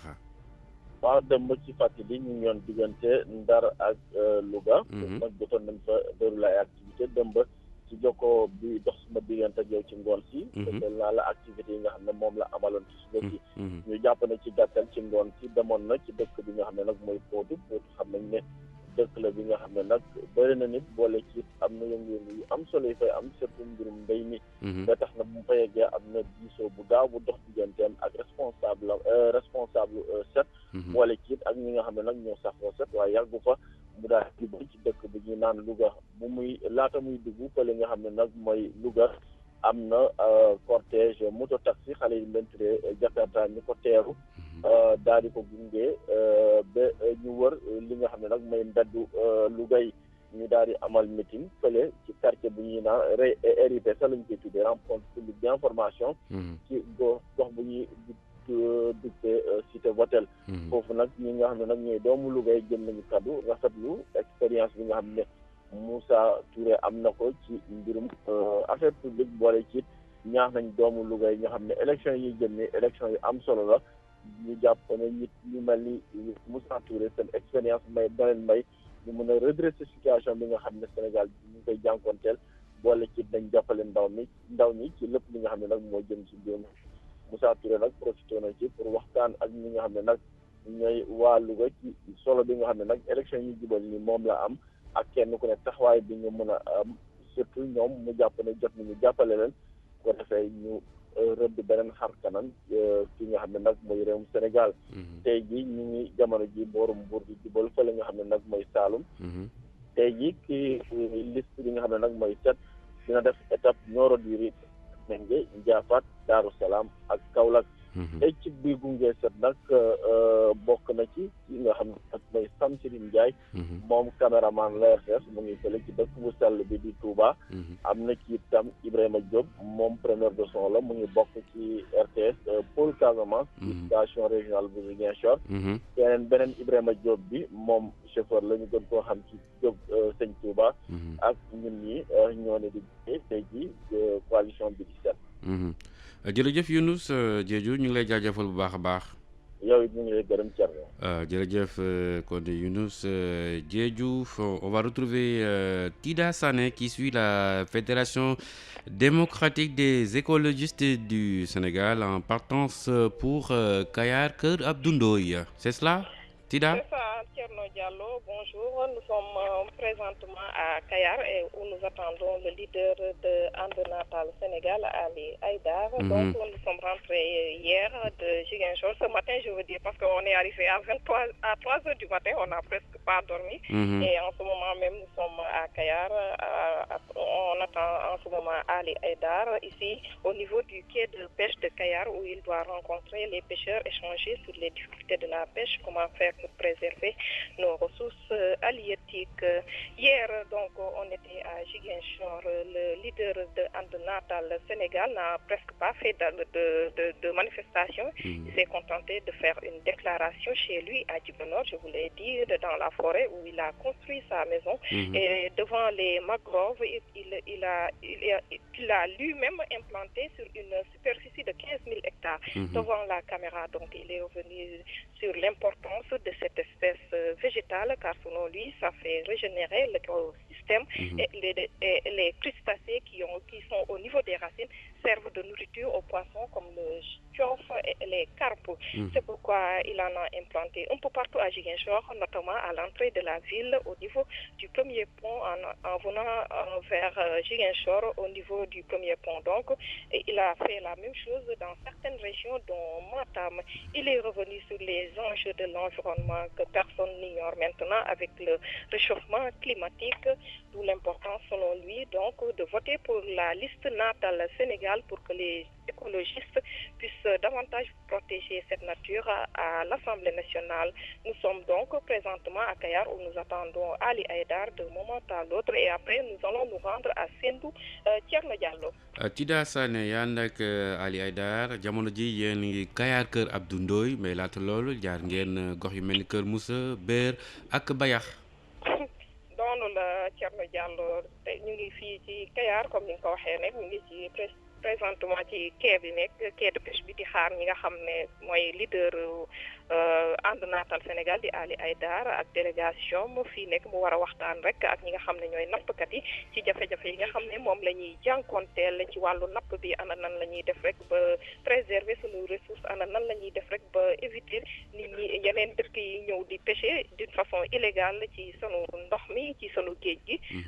tey ci fajar nag daanaka la ñu jógee Ziguinchor ndaxte ay 3 heures du matin la ñu egg si daanaka sa nelawuñu te ñu ngi fii Kayar nekk di xaar kii di Ali Haïdar nekk démb bañ nekkee Ziguinchor daanaka deful benn manifestation li mu def rek mooy déclaration foofu ca Djibelor ci këram bi fi nga xam ne moom la tabax ci digg àll bi ci kanamu mangrove yi ne nga xam ne moom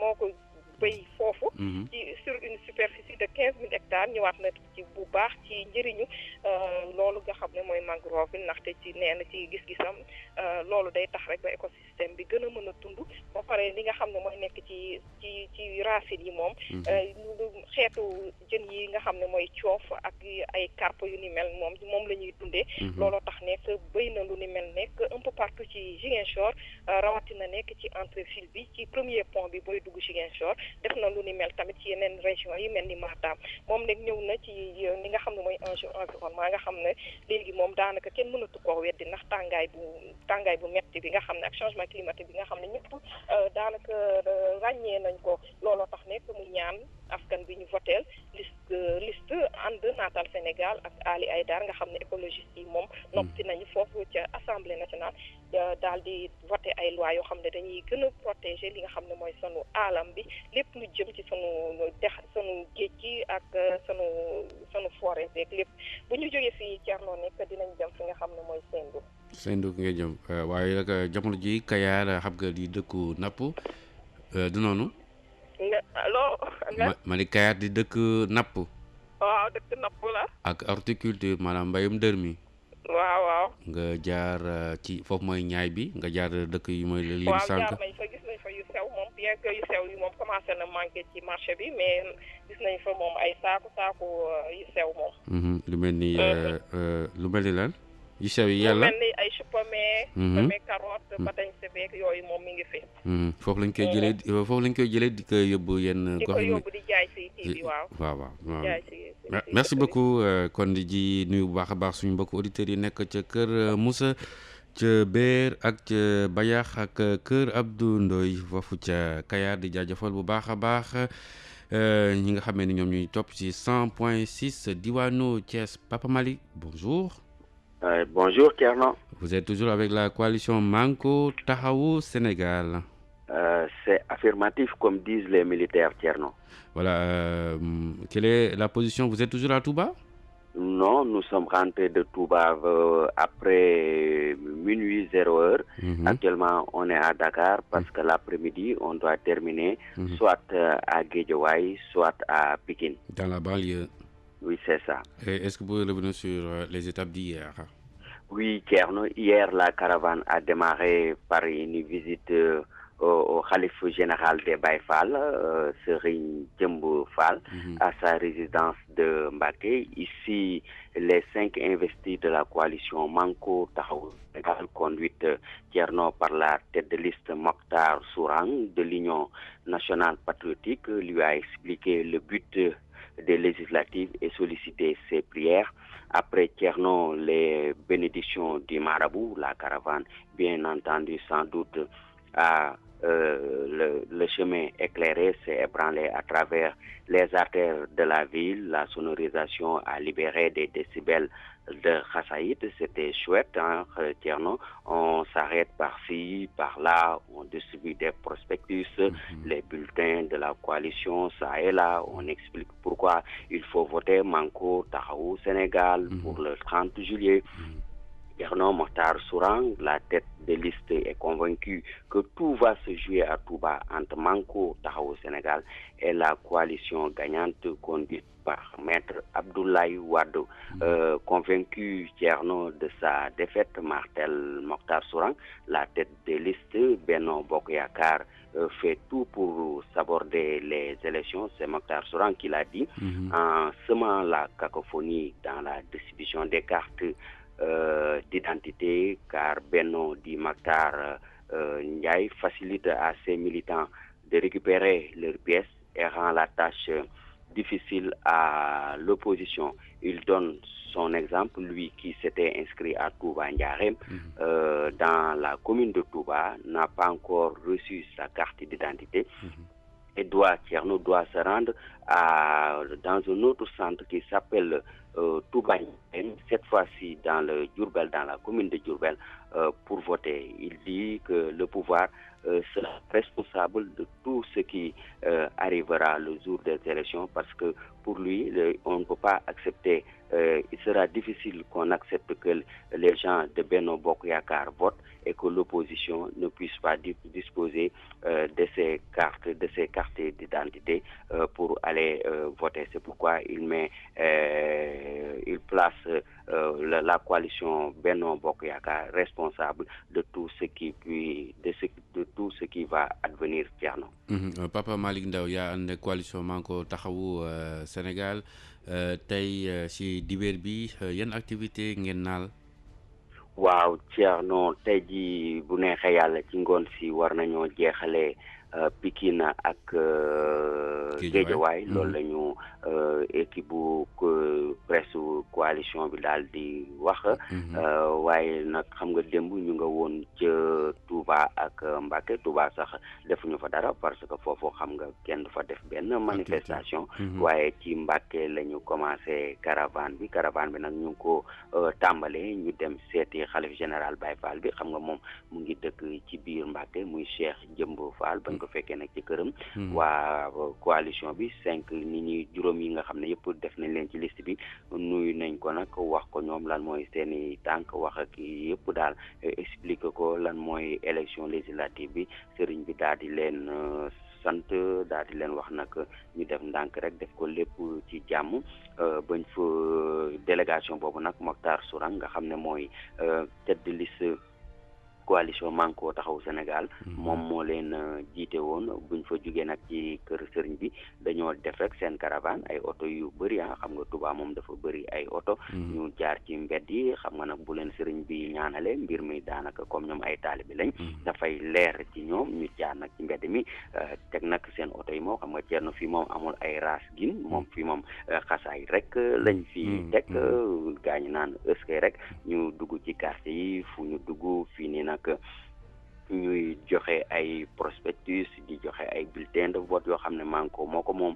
di leen wax li ngeen di voté, di leen wax ni ñi ñooy coalition bi gën. moom sax Mokhtar Ndiaye nee na fu mu toll nii Cheikh Anta Diop doon na wax ni nit boo koy joxee bant téyel ca beneen pàcc ga. ndaxte boo ko joxee bant bi yëpp ku sàgganul dana ko jël dóoraat la ko. loolu nag li mu ci bëgg a wax mooy ko ne ko Macky Sall jox nañ ko réew mi, léegi fu mu toll nag buñ ko jox assemblée bi, ndaxte buñ ko joxee assemblée bi mën na fa jël ay lu di fa voté wala di fa def loo xam ne daal du neex askan wi. loolu tax mu ne nag na ñëpp génn daal di dem voté fanweeri fan ci weeru juillet bi dem voté ji pour seen liste boobu di Manko Taxawu Sénégal. nee nag moom wóor na ko ne moom Manko moom mooy gagné élection yi. te nee na nag ci diggante Touba foofu noonu nag Manko ak coalition gagnante bi nga xam ne Abdoulaye Wade moom moo ko jiite.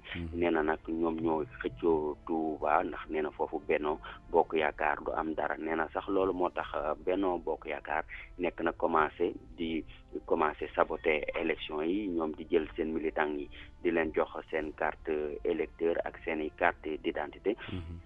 di jafeel nag waa opposition bi ku jegi nga xam ne ñoom duñu mën a jot seen carte ndax tey jii da ngay vote da ngay inscrire fii mën nga inscrire biir Touba nga gis sa carte mu nga Diourbel nee na sax moom looloo ko dal ndaxte moom mu ngi inscrire biir Touba Ndiarème te nee na de centre de vote boobu dañu ko daanaka dindi amatul léegi nag ñu yóbbu ko Diourbel te nee na moom sax jotagul carte te nee na ko sàgganu foofu lay fas yéene dem vote ji loolu tax moo tax mu ne nag fu mu toll nii lépp loo xam ne daal xew na ci na Macky Sall jël ne moom mooy responsable bi ndaxte fu mu toll nii moom moo bëgg a labaj carte gi moo tax mu indi situation bi nga xam ne daal jafe na nee na nag ñoom duñu nangu waa Benno dem di voté ji yore seeni carte te ñoom yore wuñu seeni carte duñu voté ji nee na loolu moom xalaatuñ ko sax nangu Thierno Diallo kon nag loolu daanaka moom la ñu amee woon foofu noonu ca Touba ma àndaloon nag suñu équipe bi nga xam ne Ahmed moo ci nekk Ahmed Konté ak Moustapha Sanké ak Eumeu Fall ñoo nekk nag ci équipe bi kon nag Thierno rek ñoom Awa Cissé ñooñu xam naa nag li leen daal metti na waaye nag nañu muñ rek te jéem a gën a def ndànk te nag di ñaan rek ndaxte niñ ko waxee rek ku gëm moom ñaan rek moom mooy sa gàllaaj voilà gàllaaj aji gëm ñu fàttali kon dimanche incha allah ci waxtu bi ñu ngi wote ay la yéwén Sénégal mooy si am ndam kon nañ xam ak foo féete parti boo mën a bokk coalition moo mën a bokk xam ni Sénégal benn la du guléet la ñuy wote kon nag ku ne mën nga far fa nga far teew doo ŋàññi doo xaste doo saaga kon nag Sénégal am ci ndam yaakaar naa ne lu am solo loolu ñu ngi koy ñaax suñu bopp di ko ñaax tamit askan wi ak ñi nga xam ne ni ñoo fare ci wàllu parti yeeg wàllu coalition yi ñu xam ne nag Sénégal ñu ni neen la ñu ñooy wote te ku gañe tamit Sénégal rek moo gañe kon incha allah rabbi loolu ñuy dénk suñu bopp di ko dénk mboolem ñi nga xam ne ñoo nekk ci Sénégal fas yéene wote dimanche incha allah Mariane Senghor ñu ngi lay nuyu. waaw maa ngi leen di fay Thierno Diallo. yaa ngi coalition ànd saxal liggéey yaa ngi woon Bambey de. waaw ñoo ngi Bambey ba tey ak Alliance nationale pour la démocratie mi nga xamante ne naka Thierno naka démb taxawal nañu fii ndaje mu am solo fii ci Bambey nag nga xamante ne moom mooy dëkku tête de liste nationale bi nekk tamit dëkku maire dëkk bi muy Aïda Mbodj askan wi yëpp Thierno génn nañu démb kon ngir gis Aïda Mbodj ci kaw otoom ngir tamit tàllal ko loxo ngir tamit dalal xelam di ko won daal que ne moom mooy seen candidat Aïda Mbodj tamit kontaan lool si ni nga xamante ne noonu la waa Bambey génne démb moom nag lenn rek lay ñaax militants yi mooy daal bu leen kenn jënd fanweeri fan ci weer wi ñu nekk daal bu jotee ñoom ñëpp nañu woteel seen coalition mooy coalition saxal liggéey loolu daal mooy li nga xamante ne démb fi ngoon fii ci Bambey am na fi kon mu doon meeting bu am solo bu dee pour programme tey bi ànd saxal liggéey ñu ngi waajal fii ñu toll nii di dem fële ci Diourbel nga xamante ne si ñaar fukki juróomi kilomètre la toll digganteem ak Bambey bu ñu fa jógee tamit dinañu dem Gossas lépp rek ngir gisee ak ñi nga xamante ne rek ñoom ñooy militants yeeg am di jàmm yi xanaa rek Thierno di la xamal que ne bu weesoo tey nag maanaam tey la ñuy jeexal nag li nga xamante ne rek moom mooy suñu ànd ak coalition ànd saxal liggéey bu Aïda Mbodj ndax suba incha allah dañuy enchaîner ak beneen coalition muy Oser l'avenir bu Aïssata Tall Sall nga xamante ne ñoom incha allah suba ñu ngi tàmbale kon seen liggéey fële ca diwaanu ci loñ ca Fouta. Voilà, Mariane Senghor, vous suivez la coalition ànd saxal liggéey. Laquelle coalition est actuellement à Bambey? Oui, l'Alliance nationale donc pour la démocratie a tenu un grand meeting hier ici à Bambey, fief de la tête de liste nationale et maire de la ville Aïda Mbodj. Toute la population de Bambey était sortie donc pour la voir, la saluer, la rassurer. Quel est donc leur seul candidat? Aïda Mbodj à son tour a demandé aux militants de ne surtout pas prêter le flanc et de voter le 30 juillet pour la coalition Saxal Liggéey. C'était vraiment un très grand meeting Thierno hier. Et bien pour le programme d'aujourd'hui, And Saxal Liggéey s'apprête à aller d'un moment à l'autre donc à Diourbel qui est à 25 km de Bambey, puis à Gossas pour ensuite revenir à Bambey. Peut-être, Thierno, vous annoncez que c'est aujourd'hui que mon équipe et moi prenons donc congé de la coalition And Saxal Liggéey de Aïda Mbodj pour repartir demain, Inch'Allah, avec la coalition Oser l'avenir d'Aïssata Tall Sall à Thilogne, donc dans le Fouta. Djilon, c'est dans la région de Matam. Merci voilà, Marianne Matam, Senghor. Marianne. Jamila, bonjour. Jamila. Bonjour Tierno. Oui, bonjour. Vous êtes avec la liste indépendante des phares Sénégal. Exactement Tierno, mais avant cela, j'aimerais revenir sur les accidents sur les routes de la campagne. Jami. Tierno. Allô Tierno. On a quelques soucis. Vous êtes dans un endroit clos apparemment. Ok, je me déplace là. Parfait. Je vais me déplacer. Jamila qui se déplace, qui est avec la liste indépendante des phares Sénégal. Bonjour Jamila. Bonjour Tierno. Voilà, là on vous reçoit 5 sur 5 comme disent les là, militaires. C'est bon. Oui, très bien même. À vous. Je disais qu'on est toujours avec la liste indépendante des phares Sénégal, mais avant de revenir sur le parcours de la liste du mouvement, je vais aborder un peu le problème sur les accidents de la campagne. Bien sûr. Tierno, nous sommes de tout cœur avec les familles des victimes et leur présentons nos condoléances les plus attristées. Toutefois, mon appel va à l'endroit des chauffeurs pour leur rappeler que sur la route, ils sont les maîtres d'œuvre. Et que quel que soit le retard accusé, il est préférable d'arriver à un seul morceau. Alors, pour les piétons, les automobilistes et les conducteurs de Jakarta, on les appelle à rouler avec ou à marcher avec prudence. Prudence, bien sûr. Okay. Pour aujourd'hui, étant donné que le leader du mouvement indépendant des phares Sénégal est depuis hier dans le sud du pays, à Ziguinchor, l'équipe n'est pas sur le terrain. Toutefois, hier, avec le 3e investi sur la liste du mouvement, nous avons sillonné les artères de la capitale en caravane, de Ouest Foire au rond-point Liberté 6, en passant par Passe, à Baklaou, l'avenue Blaise Diagne, Sandaga, Palais de Justice. Il est aussi passé par Niaritali, Koloban et autres localités de Dakar. Ragayardi par la sonorisation, les klaxons des scooters des jeunes aux côtés des agents de sécurité ont presque couru tout le long du trajet. Le micro central, quant à lui, a attiré l'attention des populations sur l'importance de voter pour Départ Sénégal, mais au préalable au Tierno, il a insisté sur le retrait des cartes dans une ambiance bon enfant, bien sûr. Plus de 2000 flyers ont été distribués aux automobilistes et piétons et aux passants, mais aussi aux badauds. Jamila. Le maître mot. Oui, Tierno. Allez-y. Dans ces échanges, le maître mot était de contribuer à la composition d'une Assemblée nationale qui sera à même de résoudre les préoccupations des populations. Dans une Mercedes noire au milieu d'une trentaine de véhicules, le numéro 3 de la liste du mouvement Départ Sénégal, de temps à autre, a tendu la main en guise de salutation. Arrivé à Cœur Serigne Biche, Cheikh Al-Samsen a rendu visite aux occupants de ce lieu mythique et fait sa déclaration. Dans son adresse, il a exhorté les Sénégalais à user de tous les moyens légaux pour récupérer leur carte d'électeur et voter le 30 juillet prochain pour Départ Sénégal. Toute chose qui, bien sûr, pourrait permettre d'avoir une Assemblée nationale à la hauteur des exigences du moment. C'était l'équipe qui a suivi depuis le début le mouvement indépendant Départ Sénégal, dont la tête de liste est Mamadou Sitoukara. Je ne saurais terminer, Tierno, sans remercier la caméra-woman Yaï Khadidia, le preneur de son Salif Sow et le chargé de la logistique Ibungom, qui ont fait preuve, Tierno, je le dis, d'une collaboration sans faille, sans jamais rechigner à faire quoi que ce soit, malgré les péripéties du terrain. Merci à vous, le studio.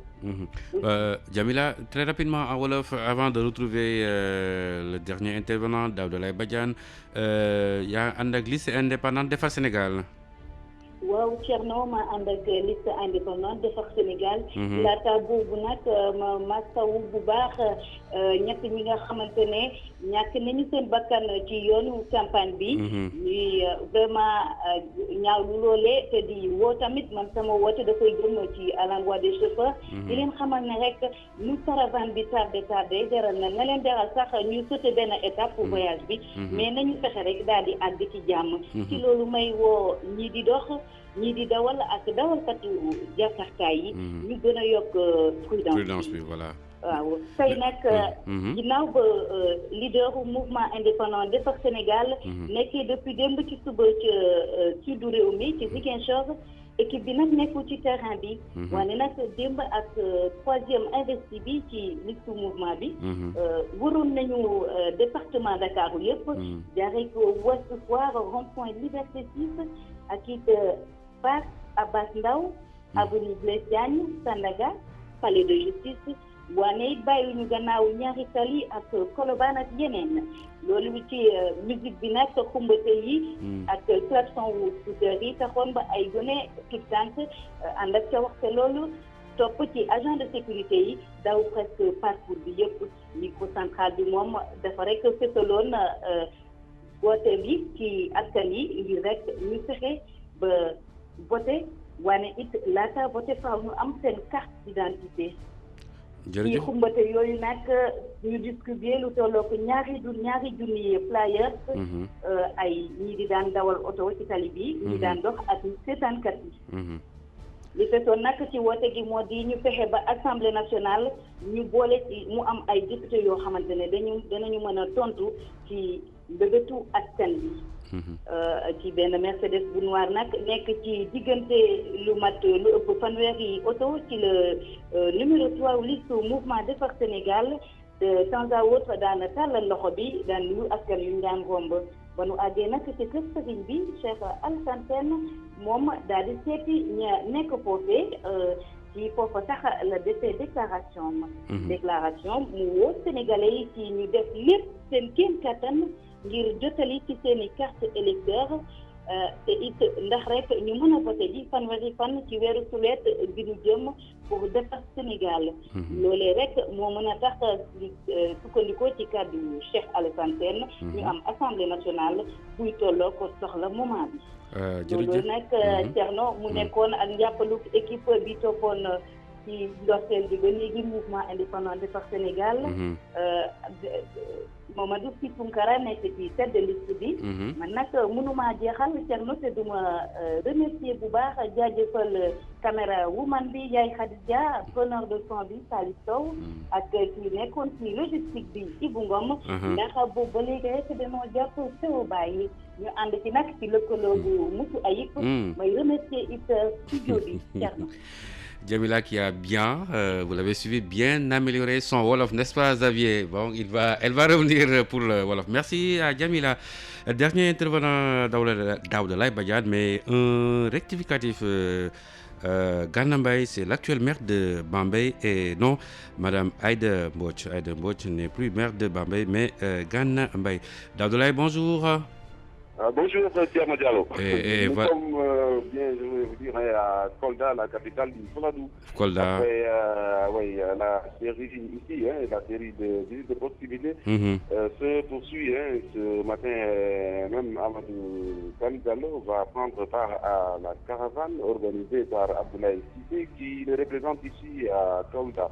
Avant Kolda, hier, il faut le dire, le leader du parti de la paix, Djamou Bamkare, Ngir Ligéen, le Sénégal, dans le Bakao tour à tour à Marsassoum, à Diao Ba, à Diao Soukoto, ici les populations sorties spontanément ont improvisé donc une danse de Gambadon pour dire qu'il déroule le tapis à Amadou Diallo accompagné de Khadi Sonko, la numéro 2 sur la liste nationale, une étudiante originaire de Ziguinchor. Dans sa déclaration, Amadou Diallo a fait, même la déclaration qu'Amadou Diallo a faite pour la télévision nationale et la radio, il a souligné que la moyenne Casamance ne peut connaître le développement si les infrastructures ne suivent pas.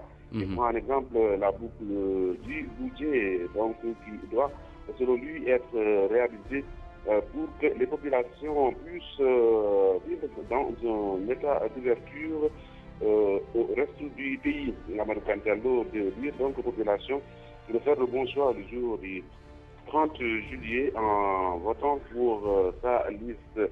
Il a donc bien expliqué son spécimen en montrant aux populations clairement ce qu'elles doivent faire le jour du 30 juillet pour que la liste de Bamtare puisse triompher. Guerno, vous connaissez le Djambodon?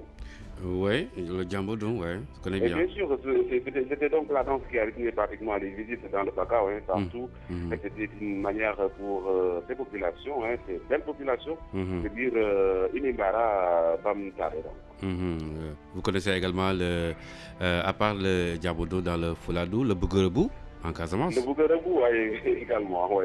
Okay. Mais bon, ici, il fallait, comme le temps était aussi restreint, le Bouguerebou, comme c'est une séance qui dure, et au fil du temps, les vibrations, on ne pouvait pas improviser le Bouguerebou. Comme vous connaissez bien les Diola, ils savent bien accueillir et bien danser avec le Bouguerebou. Donc, je m'en vais très rapidement. Voilà, rapidement. Kolda mi capitale Fuladu gannaaw ay série dox nemmeeku yu nga xamante ne kii de Amadou Kane Diallo am na ko ba tey jii dañu mën a jàpp ne koy tey ci suba gi xam naa dina fas yéene amal ak caravane bu muy àndal ak Abdoulaye Cissé mi ko fii teewal ci diwaanu Kaolack waaye daata Kaolack démb nag ñu ngi yoon ci Pakao leaderu parti de la paix jàmm Bamtare ngir liggéeyal Sénégal jot naa dem ca Marsassoum Diao Ba Diao Sokoto foofee nag ak lui génn ci Lumbu Tas ndax Djambodon moo xam ne bii ñu ngi ko doon tëgg ngi rek feertu ko kii di Amadou Kane Diallo ñu daal di ko wonal ni Inimbara asalaamaaleykum di ko dalal ci jàmm moom nag mu ngi xam àndoon ak Khady Sonko moom mooy numéro 2 ci liste nationale doon étudiante nekk ci en économie et gestion donc depuis Ziguinchor ci déclaration bu nga xamante ne Amadou Kane def na ko ñu mën a jàpp ne moom nee na Casamance rawatina ci tundu Pakao bi mënuñu am développement fi lekk ay infrastructure topp ci maanaam muy jël exemple boucle bu jéeg nga xamante ne ba léegi ni moom jàpp na ni dañ ko war a gën a defaraat ngir rek askan wi fi yeewoo mën a dem ak dikk ubbeeku ci yenn gox yi fàttali ko ci réew mi laata ñuy xalaat dem ca bi di si réew mi Kane Diallo sax ci la wax ne askan wi ñu def tànn bu baax bi bu ñu àggee ci 30 juillet maanaam bisu vote bi maanaam ñu daal di tànn listam bi di liste Bamtare mu daal di gagné te jàpp na ni sax loolee moom mooy tax ba bi nga xamante ne jàpp na ni ay gàllankoor ci askan wi ñu ko saafara bu ñu taxawalee ci débat d'orientation budgétaire ci Assemblée nationale. jërëjëf kon Daouda on se retrouve certainement cet après-midi. Inch'Allah. waaw yaa ngi woon Fouladou waa Fouladou di ñu topp ci 92.2 di nuyu quartier Sikolo le plus grand quartier de Kolda. Technique Amadou Ndiaye, de l'autre côté Thierno Ndiaye, ñu ngi jaajëfal Marie-Jo Faye, réalisation Mariama Mané, Dior Ndiaye Cissé ak Arona Gueye, coordination Khali Amadou Nar Fall, François Xavier Thiaw. ñu leen di gërëm ci déglu bi di leen jox daje incha allah sur les routes de la campagne bu ñeenti waxtu jotee.